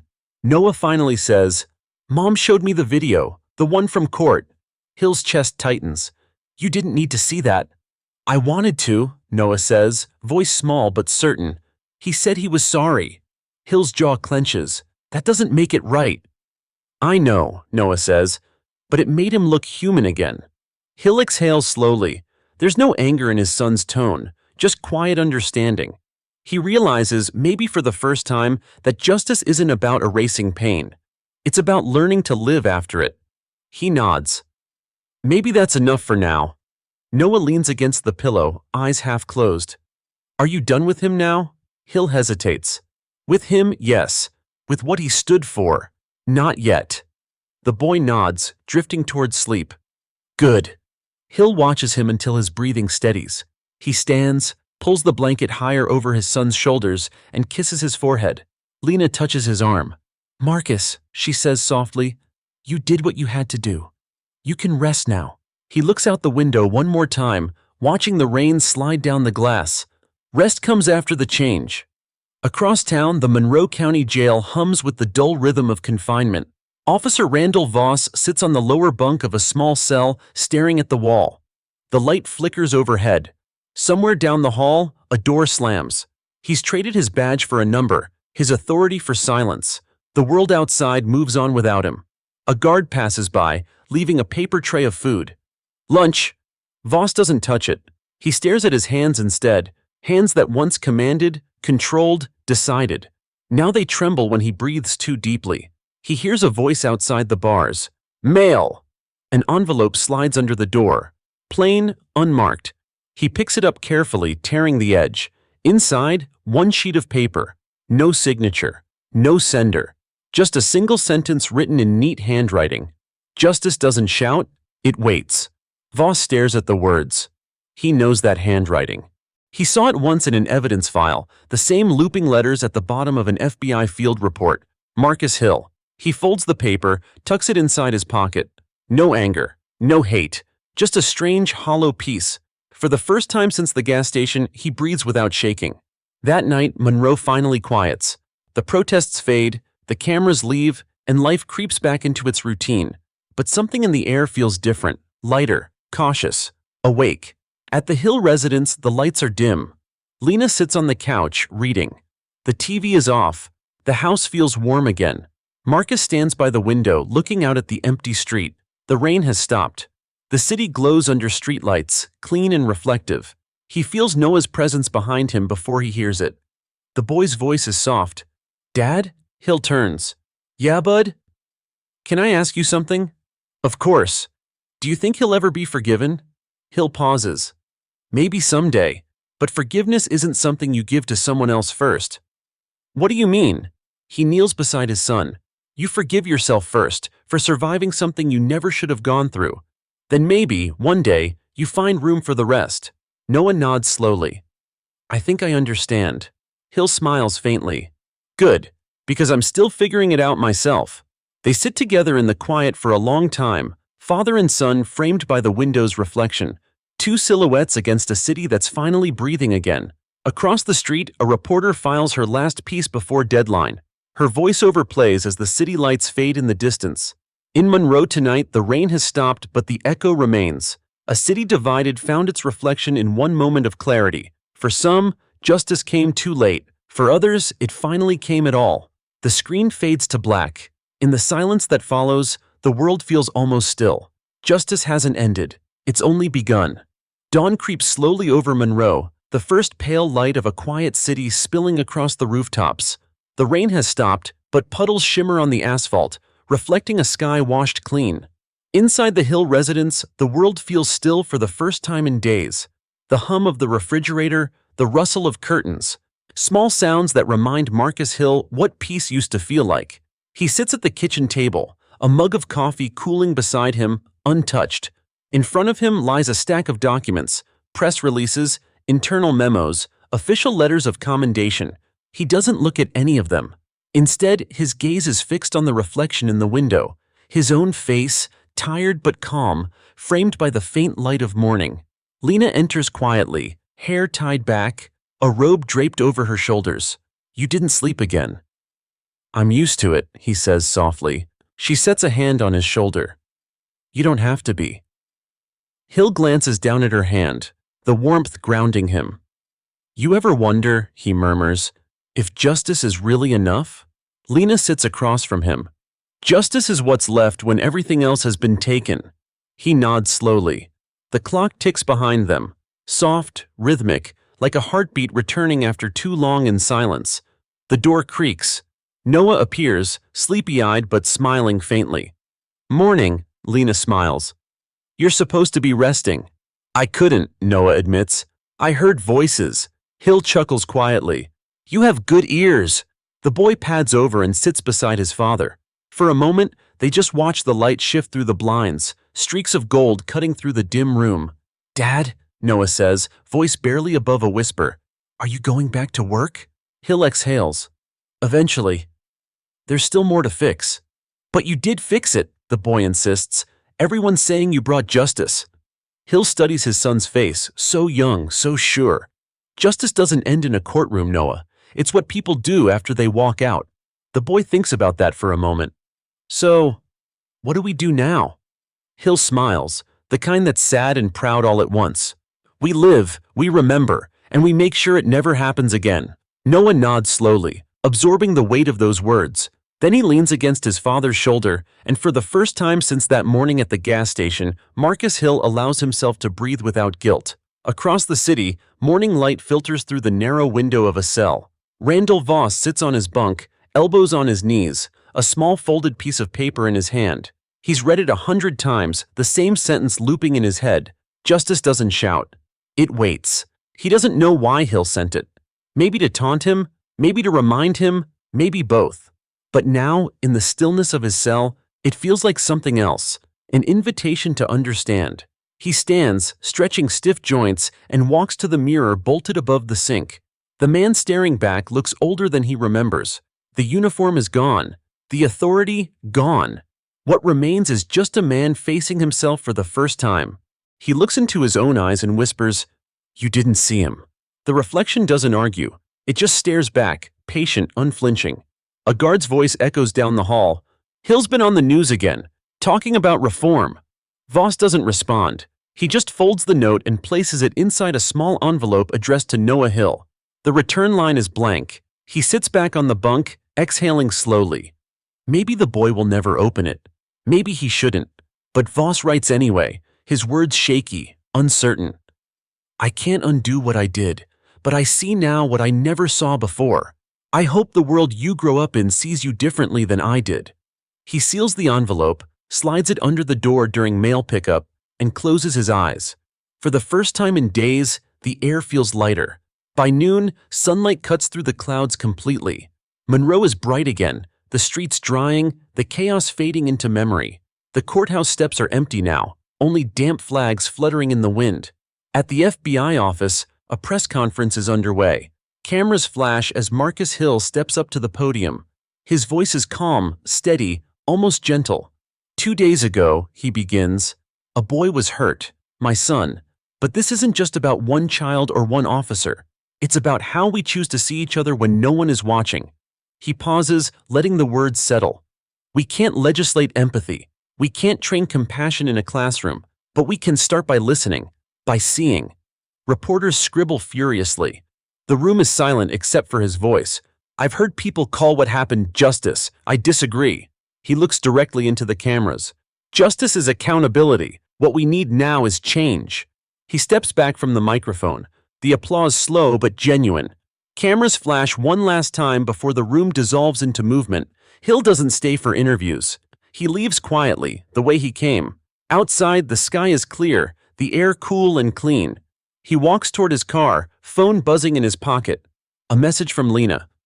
Noah's waiting to watch the sunset with you. He smiles, slipping the phone back into his jacket. On my way, he whispers. That evening, the Hill family sits on their porch. The sky burns gold, then fades to violet. Noah leans against his father, eyes half closed. Looks different tonight, he says. Hill nods. It is different. Everything is. Lena takes his hand, squeezing gently. The world feels still again. Not because it's quiet, but because, for the first time, it's listening. As the last light fades, Hill looks up at the darkening sky and murmurs, almost to himself, justice doesn't shout. It watches. Noah looks up. What's it watching for? Hill smiles faintly. For us to do better. The boy nods. Then let's make sure it sees that. The wind shifts, carrying the faint hum of the city below, a city that has changed. Not completely, but enough. And as night falls over Monroe, two families rest under the same sky, one learning to heal, the other learning to see. Night settles over Monroe like a sigh. The air is clear, the streets washed clean by 2 days of relentless rain. Streetlights shimmer against wet pavement, reflections stretching into the distance like thin golden scars. The courthouse stands silent now. The cameras are gone, the crowd's dispersed. Only a single security guard leans against the steps, smoking quietly, watching the smoke twist upward before disappearing into the night. For the first time in 2 days, there is no shouting, no chanting, no sirens. Just silence, the kind that lingers when a storm has said everything it needs to say. Across the city, televisions flicker in living rooms and diners. Every channel carries the same story, told in different tones. The Voss case continues to spark national dialogue, a conversation about race, law enforcement, and accountability. A turning point, some are calling it. For most, it's a headline that will fade in a week. For Marcus Hill, it's the beginning of something heavier, responsibility. He stands in his office long after dark, the skyline of Monroe glowing beyond the window. His reflection stares back at him, steady, older, changed. The faint hum of the city fills the silence. A knock sounds. Agent Cooper steps in, a folder tucked under his arm. Sir, the department's recommending you take leave. Just a few weeks. Hill glances at him. Is that an order or a suggestion? Cooper smiles faintly. A strong suggestion. Hill turns back to the window. The system doesn't rest. Why should I? Because you're human, Cooper replies. Hill doesn't answer. Instead, he picks up the photo on his desk. Lena and Noah, laughing on a beach years ago. He studies it for a moment before setting it down again. Cooper hesitates. The officer, Voss, sent a letter. It's addressed to your son. We screened it, of course. Hill looks up. And? No threats, just words. Let him send it. Cooper nods once, then quietly leaves. Hill sits for a long time after the door closes. The city lights ripple across the glass, and for a moment he sees both versions of himself, the man before all this and the one after. He whispers to his reflection, "Don't let it be for nothing." In another corner of the city, inside the Monroe County Jail, Randall Voss lies awake on the thin mattress, staring at the ceiling. The lights are dim, the corridor quiet. The guard's footsteps echo occasionally, then fade. He can't sleep. His mind replays everything. The gas station, the boy's face, the hiss of the spray. The sound doesn't leave him anymore. It lives somewhere inside his chest, beneath the weight of what he's done. From the hallway, a voice mutters, "Mail run, Voss." An envelope slides under the cell door. He hesitates before picking it up. The handwriting is neat, almost childlike. He turns it over. No return address, but he already knows. He opens it carefully, unfolding a single piece of paper. I got your note. My dad said people can change if they try hard enough. I hope you do. Noah. Voss stares at the words. The letters blur for a moment before his vision steadies. His hand trembles as he presses the paper flat against his chest. He whispers, barely audible, He forgave me. But deep down, he knows it's not forgiveness. It's something harder, mercy. He leans back, closing his eyes. For the first time since the cell door locked behind him, he lets himself cry, not loudly, not for show, just quietly, the way regret really sounds. By morning, Monroe begins to change. Police reform meetings fill the local courthouse, community panels form, news crews arrive, not for scandal this time, but for progress. Posters appear around the city. Know your rights. Community Accountability Board. Justice is everyone's job. A headline flashes across the morning news. Agent Hill to lead National Civil Rights Task Force. Lena watches from the couch, coffee in hand. When Hill walks into the room, freshly dressed, she smiles softly. You didn't tell me they offered. He shrugs. It's not official yet. She tilts her head. Are you going to take it? Hill hesitates. It means more nights like these, more noise, more battles. Maybe that's what you were made for, she says gently. Not just justice, change. He thinks about that for a moment, then nods slowly. Maybe. Noah wanders in, holding the letter he received. Dad, I think he really means it. Hill looks down. What do you mean? The officer, Noah says. He said he sees things differently now. Hill studies his son, a small smile tugging at the corner of his mouth. Then maybe we both got what we needed. Noah grins. So what happens next? Hill looks out the window at the city waking up. We keep going. Later that day, the sun climbs higher. Monroe glows again. Not the same city it was before, but not broken either. Just aware. A reporter's voice echoes over a local broadcast. 2 days changed everything, but change isn't a single moment. It's what follows. At a small playground near downtown, children laugh. Parents watch. The same gas station still stands a few blocks away, repaired, quiet, ordinary again. The scar on the pavement where the pepper spray fell is faint but still visible, like a memory the city refuses to erase completely. Marcus Hill drives past it that afternoon. He slows at the intersection just for a second. The world outside is moving again. Cars, people, life. He exhales, gripping the steering wheel, eyes fixed ahead. In the rearview mirror, he catches a glimpse of the gas station sign flickering behind him. He doesn't look back. That night, Monroe sleeps peacefully for the first time in what feels like forever. And in 2 homes, one guarded by bars, the other by hope, 2 men lie awake beneath the same sky. One carries regret, the other carries purpose. Neither will ever be the same again. Morning light spills across the city like a slow confession. The air is cool now, cleansed by days of rain. Monroe feels different, not louder, not busier, just awake. Down on Maple Avenue, the gas station that became the center of a storm stands silent. The pavement has been scrubbed clean, the yellow police tape long gone. A new sign hangs near the entrance, Community Watch Safe Zone. People come and go, cautious but calm. The cashier greets each customer with an extra softness, as if every good morning matters more now. A boy about Noah's age pumps gas with his mother watching nearby. A police cruiser drives past. Slowly this time. The officer inside nods, not in dominance, but in acknowledgement. It's small, but it's something. Change rarely roars. Sometimes it just nods. At FBI headquarters, Marcus Hill stands before a wall of glass overlooking the city. The department has made it official. He'll lead the new National Civil Accountability Division. His phone buzzes constantly. Calls from Washington, reporters, senators. He ignores most of them. Agent Cooper enters, carrying 2 cups of coffee. You made the front page again, he says, setting one on the desk. Hill smirks faintly. For the right reasons, I hope. Cooper chuckles. For the right reasons, yes. People are calling this the Monroe Standard. Police academies are already reviewing their training programs. Hill nods slowly. Good. But it can't stop there. One new rule doesn't erase a culture. Cooper sits. You're thinking long-term. I'm thinking survival, Hill says. For kids who look like mine. The room goes quiet.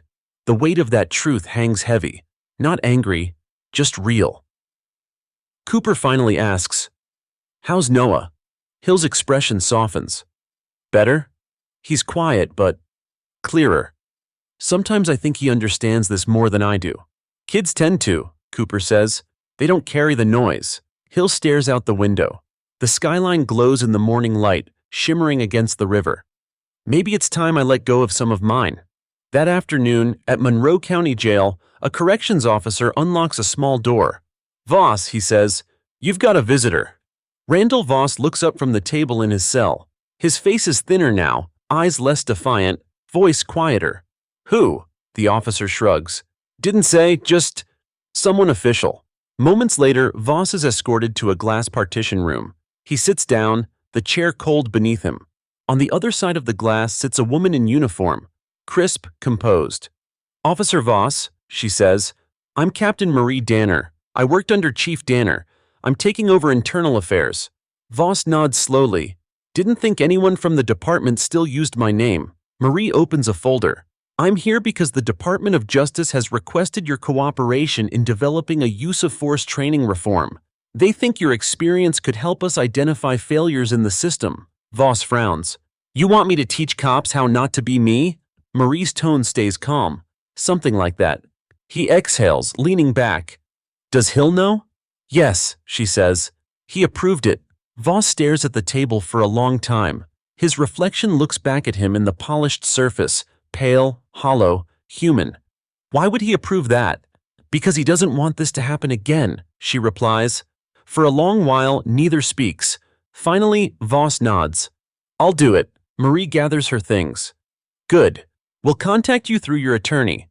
As she leaves, Voss calls out, "Captain?" She turns. "Tell him, thank you." She studies him for a moment, then nods. I think he already knows. Later that evening, the Hill family gathers around the dinner table. The lights are warm, soft jazz plays from a speaker in the corner. For once, no one's rushing, no one's distracted. Noah pokes at his food. "Dad? Yeah? Did you ever think maybe it all happened for a reason?" Hill sets his fork down, thinking. "I don't believe in reasons like that. I believe in choices and consequences." "But you changed things," Noah says. "Everyone says so." Hill smiles faintly. "Then maybe that's the reason." Lena reaches across the table, taking his hand. "Whatever the reason, I'm just glad it's over." He squeezes her hand gently. "It's not over. It's just better." Noah grins. "Better's good." They all laugh softly, the sound mingling with the faint music and the hum of a refrigerator. It's an ordinary night, and maybe that's the miracle. Meanwhile, the city prepares for something new. A week later, Monroe High hosts its first Justice Awareness Assembly. The auditorium fills with students, parents, and local officials. On stage, a banner reads, "See before you act." Marcus Hill steps up to the microphone. His voice carries across the room, steady and warm. "I'm not here to talk about punishment," he begins. "I'm here to talk about awareness. The kind that saves lives before tragedy demands justice." He glances toward the front row. Noah sits there, smiling proudly. Hill continues, "Change doesn't start in courtrooms or headlines. It starts in moments like this, in classrooms, in conversations, in the way we choose to see each other." Applause swells, not wild, but sincere. Hill steps back, letting the words settle in the air. Outside the school, the wind rustles the flags. The sun breaks through the clouds. Monroe feels lighter. Back in his cell, Voss watches the same assembly broadcast on a small TV. When Hill's speech ends, he turns off the screen. For a moment, he just sits there, head bowed. Then he whispers, "That's how it should have been." He looks up at the small square window high above the wall, just enough to see a sliver of sky. The same sky stretching over Monroe, over the courthouse, over the Hill family's porch. The same sky that sees everything and forgets nothing. Morning sunlight glows gold across Monroe's rooftops. The city hums gently. Traffic, laughter, footsteps, all the sounds that once seemed impossible to hear again. 2 weeks have passed since the trial, but the story hasn't faded. It has changed shape, woven itself into the city's daily rhythm. A new mural covers the brick wall across from the courthouse. Painted in vibrant color, it shows a boy kneeling, a hand outstretched toward the sky. Beneath it, in bold white letters, "See before you act." People stop to take photos, some to pray, others just to stand silently and look. The mural becomes a landmark, not for what happened, but for what it taught. At the Hill home, life moves quietly forward. The kitchen smells of toast and fresh coffee. Lena hums softly while flipping pancakes. Noah sits at the table, typing on his laptop, headphones around his neck. He's writing something, not for school, but for himself. Marcus steps in, dressed for work, tie slightly crooked. "You're up early," he says. "Couldn't sleep," Noah replies without looking up. "I'm writing something." Hill pours coffee, curious. "What kind of something?" "A speech," Noah says. "For the youth center opening next week." Hill raises an eyebrow. "They asked you to speak?" Noah shrugs. "Ms. Flores said I should share my story. You know, what happened. How it changed me." Hill leans against the counter, watching his son. "You sure you're ready for that?" Noah stops typing and meets his father's eyes. "I think I already was. I just didn't know it." Hill smiles faintly.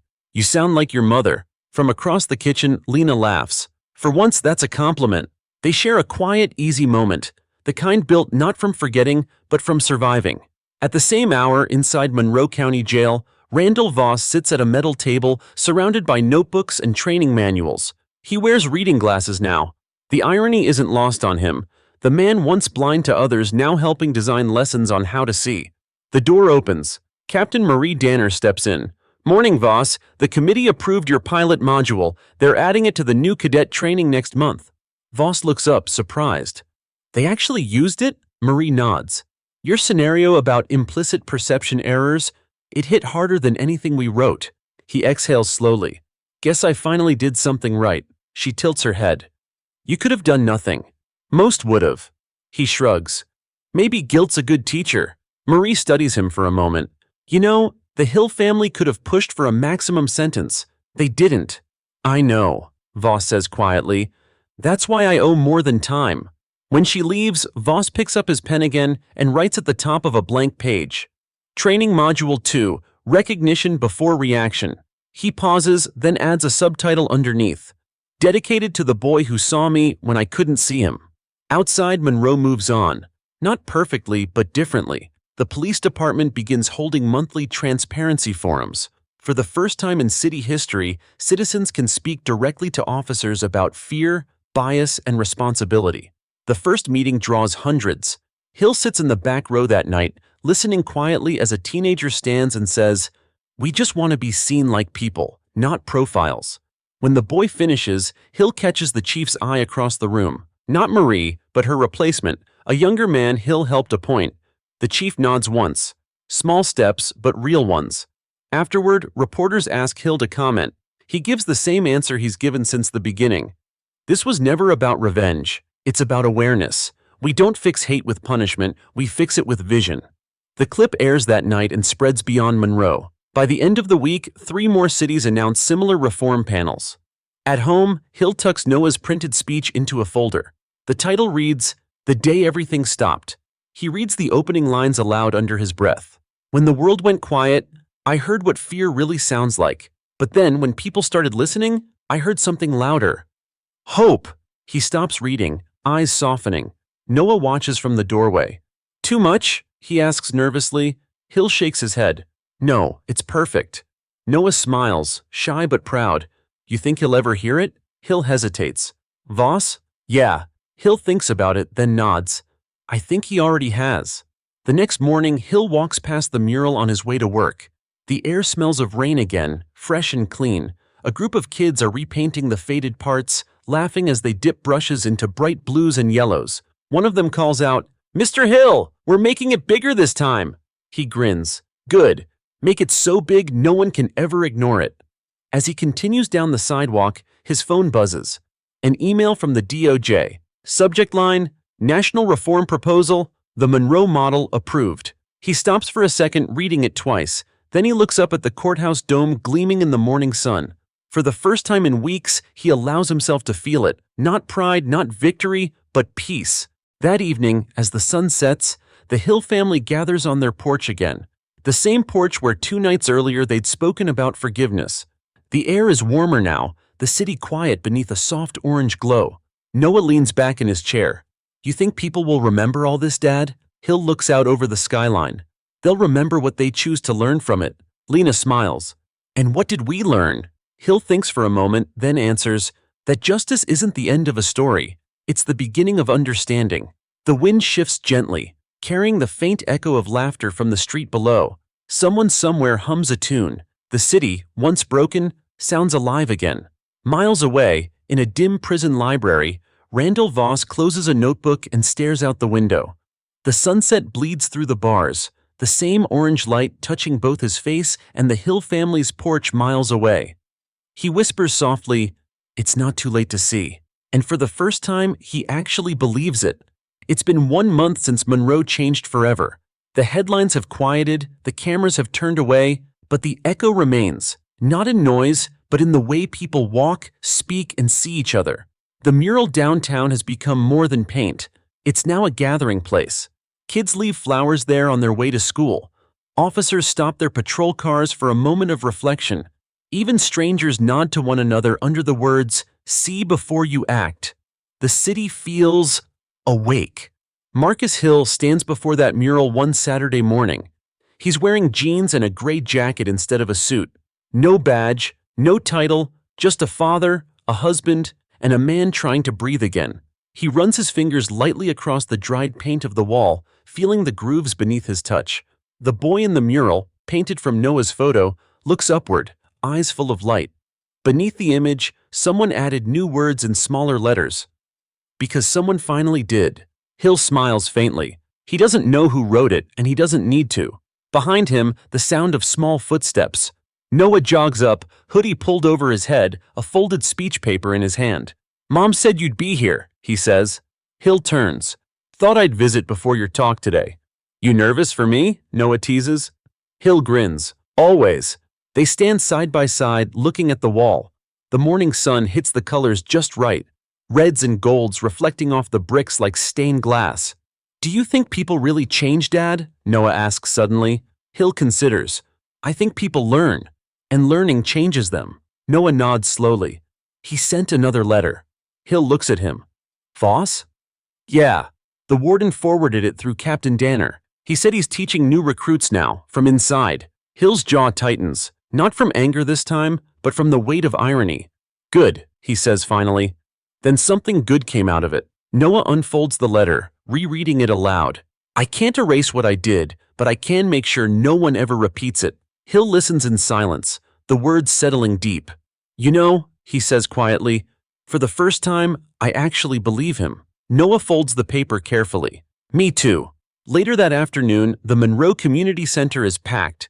Students, teachers, officers, and reporters fill the hall. On stage stands a podium with the logo, the Monroe Promise Initiative. A banner hangs overhead, building awareness, building trust. Marcus and Lena sit in the front row as Noah steps up to the microphone. He looks out at the crowd, nervous but composed. His voice trembles only at first. "Hi everyone," he begins. "Most of you know what happened to me a few weeks ago. Some of you saw it on the news. But what matters isn't what happened. It's what came after." The room is silent. Even the reporters lower their cameras. "I used to think justice meant seeing someone punished," Noah continues. "But now I think justice means making sure no one else ever has to go through what I did." He pauses, scanning the room. "I forgave the man who hurt me, not because it was easy, but because my dad taught me that forgiveness isn't weakness, it's power. It's choosing to stop the cycle." Hill feels Lena squeeze his hand. His throat tightens, pride and emotion mixing until he can barely breathe. Noah goes on, voice growing stronger. "This program isn't just mine. It's ours. It's for everyone who's ever been unseen. Because the moment we start truly seeing each other, we all win." The audience rises into applause, not thunderous, but heartfelt, a sound that feels earned. Afterward, outside the community center, the crowd spills into the street. The sun dips low, painting the horizon orange. Cameras flash, hands shake, voices overlap in excitement. A news anchor speaks into her mic. In Monroe today, a young man's voice sparked what experts are calling a nationwide movement in empathy-based policing.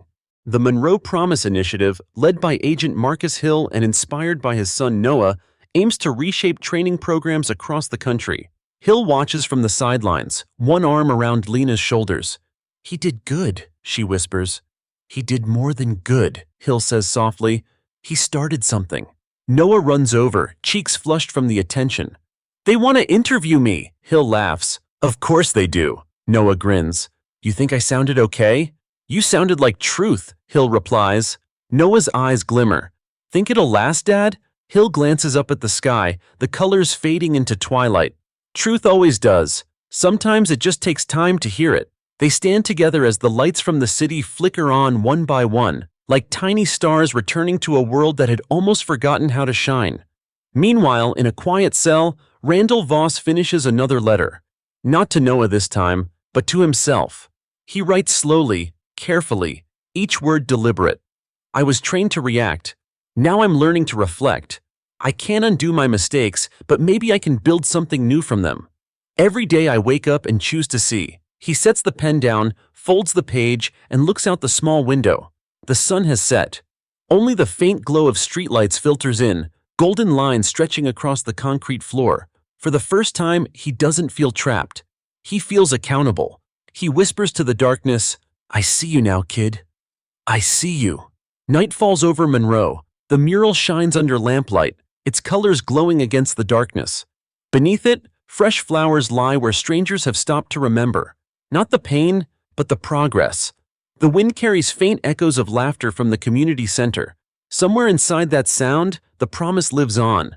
Morning headlines sweep across the country. The Monroe Promise goes national. Empathy training revolutionizes law enforcement. From tragedy to transformation. News anchors speak with awe, their tones balance between surprise and hope. The small city once marked by violence now leads the conversation on reform. Monroe has become a symbol, a quiet one, but powerful. In Washington, D.C., the Justice Department's briefing room buzzes with reporters. Marcus Hill stands behind the podium, the official seal gleaming behind him. Cameras flash, but he doesn't flinch. "Good morning," he begins. His voice carries the same calm strength that once silenced a courtroom. "A month ago, my son was a victim. Today, he's a teacher. This program isn't just a policy, it's a promise. That we will see before we act, listen before we speak, and understand before we judge." Hands shoot up. "Agent Hill, how soon will this be implemented nationwide?" Hill glances at the stack of folders before him. Pilot programs are already underway in 7 states. The goal isn't speed, it's sincerity. "We want this to last longer than the outrage." Another reporter calls out, "Do you believe forgiveness is part of justice?" Hill pauses. "Forgiveness isn't a requirement," he says slowly, "but it's proof that justice worked." The room falls quiet. The cameras capture the stillness, the gravity of a man who turned personal pain into public change. That evening, back in Monroe, Noah watches the press conference replay on TV. The screen flickers, showing his father's steady posture, his mother's proud smile beside him. Lena hands Noah a mug of cocoa. "He did good." Noah nods, eyes fixed on the screen. "He always does." "But you started it," she reminds him gently. "That speech you gave, it's what made people listen." Noah smiles faintly. "I just said what I felt." "That's all real change ever starts with," she says. The boy glances toward the window where the faint glow of the mural outside reflects against the glass. "You think he'll ever see this?" Lena follows his gaze, knowing who he means. Maybe. Maybe he already does. Inside Monroe County Jail, Randall Voss sits with a small group of officers in training, all wearing civilian clothes. There's no classroom, just a table, a few notepads, and a man who knows exactly what not to do. He stands before them, holding a photo, not of Noah, but of the gas station. "This," he says, "is where I stopped being an officer and became a man defined by one mistake. Don't ever let it come to this." The room is silent. No lectures, no slides, just truth. One recruit raises her hand. "What made you realize you were wrong?" Voss exhales slowly. "When I stopped hearing excuses in my own voice. When I saw the video, I didn't see a threat anymore. I saw a child. And that's when I realized I'd forgotten how to see." He sets the photo down. "That's why this training exists, because the system didn't fail me, I failed it." When the session ends, the recruits file out quietly. One of them lingers, whispering, "Thank you." Voss nods. "Don't thank me. Just do better." When the door closes, he sits again, alone in the echo of the empty room. But this time, the silence doesn't suffocate him. It hums, like a wound that's finally beginning to heal. 2 weeks later, Marcus Hill returns to Monroe for a ceremony at City Hall. The steps are decorated with flags and flowers. The mayor steps to the microphone. "Today we rename this square the Hill Plaza, in honor of the family whose courage turned pain into progress." The crowd applauds, cameras flash. Hill steps forward to speak but shakes his head. Instead, he gestures to Noah. The boy walks up, hesitant at first, then steady. He looks out at the crowd. The same courthouse, the same streets that once witnessed chaos, now filled with light. He simply says, "Thank you for listening. That's all. And it's enough." After the ceremony, Hill finds a quiet corner behind the building. The same security guard who once stood there during the protests approaches him. "Never thought I'd see the day," the guard says. "Neither did I," Hill admits. "You ever see the officer again?" Hill shakes his head. "Don't need to." The guard nods. "Guess that's peace, huh?" Hill looks toward the mural visible in the distance, glowing under the afternoon sun. "Yeah," he says softly. "That's peace." That night, rain begins again. Soft, steady, cleansing. Inside his home, Hill sits at his desk, writing his final report for the department. The last line reads, "Justice began with noise. It ended with understanding." He leans back, pen resting beside the paper, and exhales deeply. From the hallway, Noah's voice drifts in. "Dad, come see this!" Hill rises and walks to the living room. On the TV, a news anchor smiles. The Monroe Promise Initiative has now expanded to 22 states. Officials say they'll name the full act the Hill Reform Bill, expected to pass next month. Lena claps a hand over her mouth, tears welling. Noah beams. Hill stands there silently for a moment before saying, "It's not about a name." Lena smiles. "No, but it's nice when the right one gets remembered." He pulls her close, eyes glinting with the light of the TV. Somewhere far away, in a small prison cell, Voss turns on his radio. The same broadcast plays through static. When he hears Hill's name, he smiles. A small, quiet smile. He whispers into the empty room, "Good. That's how it should have ended." Then he picks up his notebook and writes 3 words beneath his last entry. "I finally see." Outside, Monroe glows under the rain. A city that survived its own reflection. Justice wasn't just served, it evolved. And in that evolution, everyone learned the same simple truth. Seeing someone clearly is the first act of peace. The morning light over Monroe feels different now. It's softer, warmer. The kind that doesn't just touch buildings, but lingers on faces, on gestures, on quiet moments that once went unnoticed. The city no longer vibrates with tension. It hums with purpose. The courthouse square is alive again. Vendors set up coffee stands. Children chase pigeons across the marble steps. The mural, "See Before You Act," now stands sealed under a thin glass cover, permanently preserved. Beneath it, a small bronze plaque reads, "In memory of change that began with one act and one choice." It's the city's way of remembering both the pain and the progress. At the FBI's Monroe field office, Marcus Hill sits behind a desk stacked with letters from across the country. Some are from officers, some are from parents, most are from people he'll never meet, all thanking him for what the Monroe Promise sparked. He opens one from a small town in Ohio. "My brother's a cop. After your son's story, he changed how he talks to people on duty. He listens now. You changed more than a city. You changed him." Hill reads the letter twice, then folds it carefully and slips it into a folder marked, "Keep." Agent Cooper knocks softly on the door. "Morning, sir. They're ready for you." Hill stands, adjusting his jacket. "Today's the first official training rollout?" Cooper nods. "Nationwide. You'll be speaking to over 50,000 officers live." Hill hesitates at the door, a trace of humility in his voice. "Let's make it count." The conference broadcast takes place inside the Justice Center auditorium. A massive screen behind Hill shows the Monroe mural, glowing in gold. He steps up to the podium, looking straight into the camera, into millions of eyes. "I'm not here to preach," he begins. "I'm here to remind." The room is still. Every sound echoes. "Training can teach you procedures," Hill continues, "but vision, true vision, that's something you earn by looking at people as people. Every badge in this room is heavy, not because it gives power, but because it carries trust. Don't let fear blur that." He pauses, scanning the audience. "The first person I ever arrested was terrified. Not because of what he'd done, but because of who he was. I saw fear, and I mistook it for guilt. That was my first mistake as an agent. I learned the hard way that perception isn't truth. Empathy is." Soft murmurs ripple through the crowd. Hill leans closer to the mic. "The Monroe Promise isn't a program. It's a vow. To see before you act, to think before you draw, and to care, not because it's required, but because it's right." Applause rises, slow, deliberate, the kind that feels like a heartbeat spreading through the room. As he steps away from the podium, Cooper whispers, "You did it again." Hill shakes his head. "No, we did." That night, Monroe glows beneath a clear sky. The city square hosts a candlelight vigil, not in mourning, but in gratitude.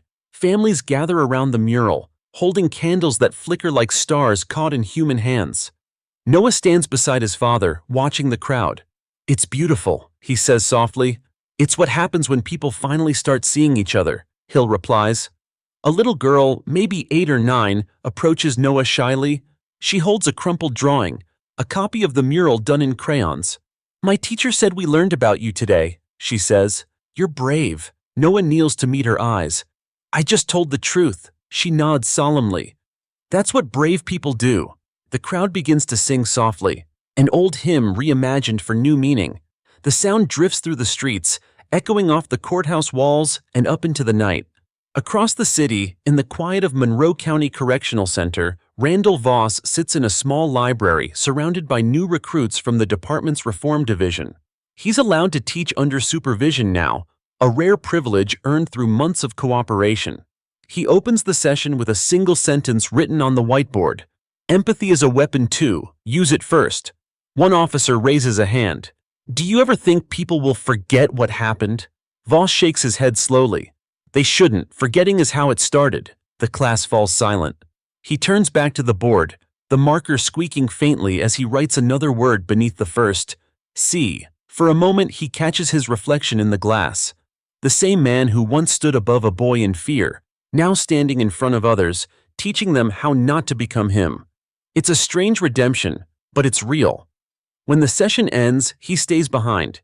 He opens a drawer and takes out a letter, the same one Noah sent him weeks ago. He reads it again, smiling at the line that always undoes him. "Maybe people can learn before they break." He folds it carefully, places it back in his pocket and whispers, "Maybe so." Near midnight, Monroe sleeps. Streetlights shimmer in puddles from a light drizzle. The mural glows faintly under its glass casing, reflecting the candles still flickering in the square. At the Hill house, the lights are out. Only the soft ticking of a wall clock fills the living room. On the coffee table lies a framed photo. Marcus, Lena, and Noah smiling beneath the mural. The caption beneath it reads, "2 days changed everything." Hill wakes briefly, walking to the window. Outside, the moon cuts a silver path across the wet streets. He whispers into the stillness, "Justice done, but work never ends." Then, almost unconsciously, he adds, "Thank you." No one hears it, not really. But somewhere in the faint hum of a distant cell, Randall Voss lifts his head from sleep, as if sensing the words carried through the air. And for once, both men rest. Not because the world is fixed, but because they finally know how to keep fixing it. Spring arrives early in Monroe. The air smells of new leaves and rain-soaked earth. For the first time in months, laughter fills the city again. Real laughter, the kind that echoes between buildings without fear following behind it. On Main Street, the mural still stands tall.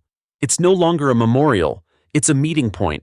Students take photos beneath it, teachers bring classes to learn about its message, and officers, new recruits, come here at sunrise before their first patrols. They don't salute it. They simply pause and look. That's enough. A small digital plaque now glows beside the wall, projecting the same line that started everything, "See before you act." Underneath, a new sentence has been added in blue light, dedicated to those who chose to see. Inside the Monroe Justice Center, Marcus Hill reviews another report. The Monroe Promise Initiative has reached every state in the country. What began as a single lecture is now a federal policy. Entire divisions are dedicated to empathy training. The numbers speak louder than speeches ever could. A 40% drop in misconduct cases, higher public trust, lower civilian complaints. But to Hill, the statistics mean little compared to the letters that keep arriving on his desk. He opens one now, written in neat handwriting from an officer in Montana. "Before I draw my weapon, I think of your son. It changed everything about the way I serve." Hill folds the paper, eyes glistening. Even after months, the words still hit him. His assistant knocks gently. "Sir, the President's office confirmed your invitation." He looks up. "Invitation?" "To the national ceremony next month. They're presenting you and your son with the Public Service Medal." Hill smiles faintly. It was never just ours. Still, she says, you earned it. He nods. So did a lot of others who'll never get a medal. At home, the Hill family prepares dinner together. The house feels alive again, music playing softly, the smell of garlic and bread filling the air. Noah hums along with the tune, chopping vegetables with careful focus. Lena watches him. You've been quiet lately, she says gently. He shrugs. I've been thinking. About what? About what happens when people stop paying attention, when the cameras move on. Hill glances over from the stove. Then it's our job to remind them. Noah smiles faintly. You always have an answer. Hill wipes his hands, leans against the counter. No, I just refuse to stop asking questions. Lena smirks. That's why I married you. They laugh softly. The warmth in their voices feels different now, lighter, like something broken has been mended, but the crack remains as proof. That evening, the three of them walk down to the square.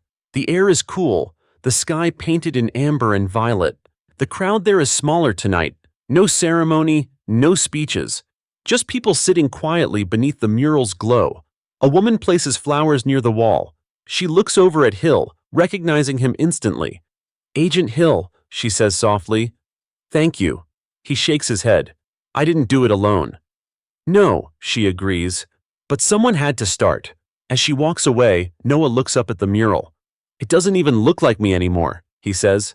Hill studies it. The artist's version, stylized, almost mythic.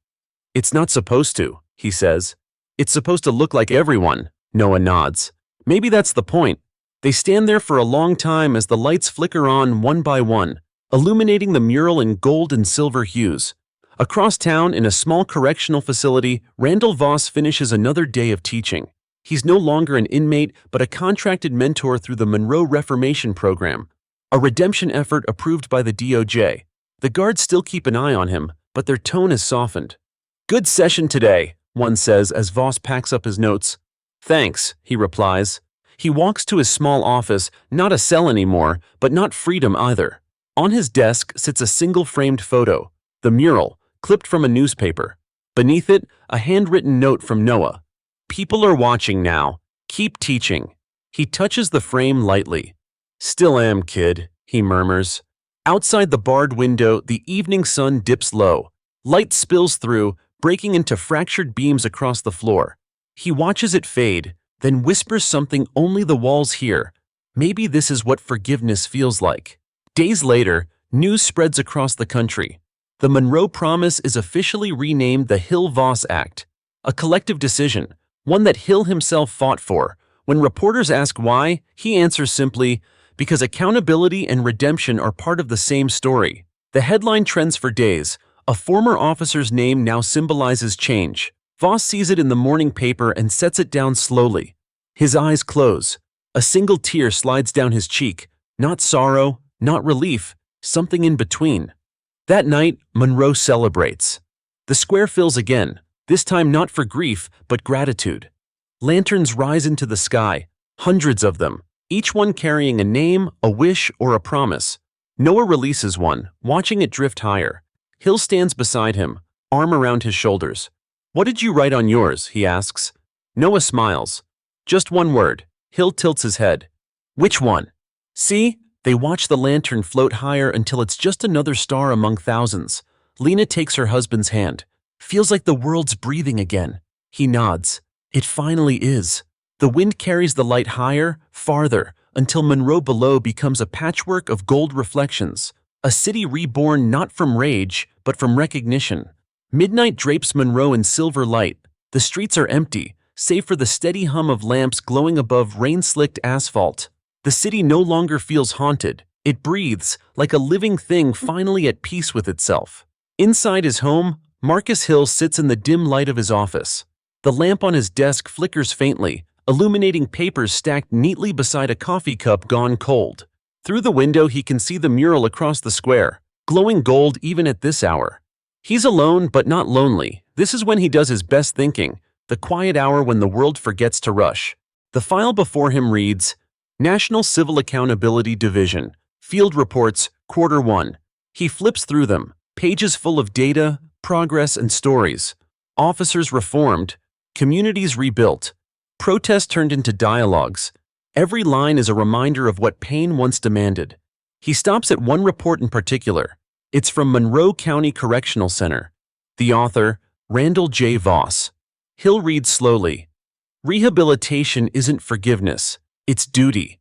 Every day I teach others what I failed to see. Every night I remember the boy I couldn't protect from myself. I used to sleep fine. Now I don't want to, because justice never sleeps. Hill sets the paper down, eyes glinting. The words hang in the air like an echo only he can hear. He stands, walking to the window. The mural shines faintly in the moonlight, reflected in the wet street below. He whispers into the dark, "You learned it." Outside, a gentle breeze stirs. The city exhales. A few blocks away, in a quiet classroom repurposed as a late-night training center, new recruits sit in a semicircle. On the wall behind them, a projector displays Hill's face from an old press conference, the moment he said, "See before you act." Their instructor, a middle-aged sergeant, pauses the video. "That line's not a slogan," he says. "It's a command." One young recruit raises a hand. "Sir, do you think it really changed anything?" The sergeant considers. "Look around, son. You're here at midnight learning empathy instead of combat tactics. I'd say it changed everything." He clicks play again. Hill's voice fills the room. "We can't train morality, but we can remind people to see." The recruits sit silently. The words feel heavier than any law code. At the same hour, in a small cell that now doubles as an office, Randall Voss finishes grading a stack of trainee essays. His desk lamp buzzes faintly. The sound no longer bothers him. It reminds him he's awake, and that's where he needs to be. He closes the last folder and leans back, rubbing his eyes. On the wall beside him, taped up with worn corners, is a photograph of the mural and a single handwritten quote. "Awareness is not peace, but it's the beginning of it." It's signed, Noah Hill. Voss smiles faintly every time he sees it. The boy would be starting his senior year soon, he knows. He imagines him laughing, learning, maybe even forgetting. Not erasing, but living beyond the pain. He whispers, "You earned your peace, kid. I'll earn mine." He turns off the lamp and lies down on his cot, staring at the faint moonlight slicing across the floor. He doesn't close his eyes. He hasn't, for months. He doesn't need to. He's awake in every way that matters. Back at the Hill residence, Noah stands on the balcony outside his room. The night air is cool, the city glowing beneath him like a sea of tiny suns. He holds a notebook, the same one he used for his speech months ago. Its pages are filled now, not with pain but reflections. He writes one last line across the final page. Justice doesn't end when the verdict is read. It begins when someone decides to stay awake. He stares at the words for a long moment, then smiles, closing the notebook. The wind catches a loose page, lifting it briefly before it flutters down into the yard below. Blank on one side, but marked with that one phrase on the other. Stay awake. Hours later, dawn approaches. The first light touches the mural again, turning gold into fire. The words shimmer like they're alive. Marcus Hill steps outside, still in his robe, coffee steaming in his hand. He watches as the sun rises, lighting up the letters. For a moment, he sees everything that came before. The gas station, the trial, the silence, the change. Lena joins him, wrapping her arms around his shoulders. "You're up early again." "Couldn't sleep." She smiles knowingly. "You never could." He chuckles softly. "Guess justice doesn't sleep." They stand there together, watching the sunrise wash over Monroe. The city wakes slowly. Sirens in the distance, birds singing, footsteps echoing. And somewhere in all that sound is balance, imperfect but real. Hill takes a slow breath. "You know," he says quietly, "I used to think justice was about punishment." Lena tilts her head. "And now?" He looks at the rising sun. "Now I think it's about awareness, keeping your eyes open even when it's easier to close them." She nods. "That's what made you who you are." He turns to her, smiling. "No, that's what made us who we are." By full sunrise, Monroe is awake again. The city that once trembled under the weight of injustice now moves in rhythm with its own redemption. And high above the courthouse, sunlight catches the edge of the mural one last time, the letters glowing so bright they look alive. "See before you act." Beneath them, in smaller script, another message glows faintly, barely visible but carved to last forever. Justice never sleeps.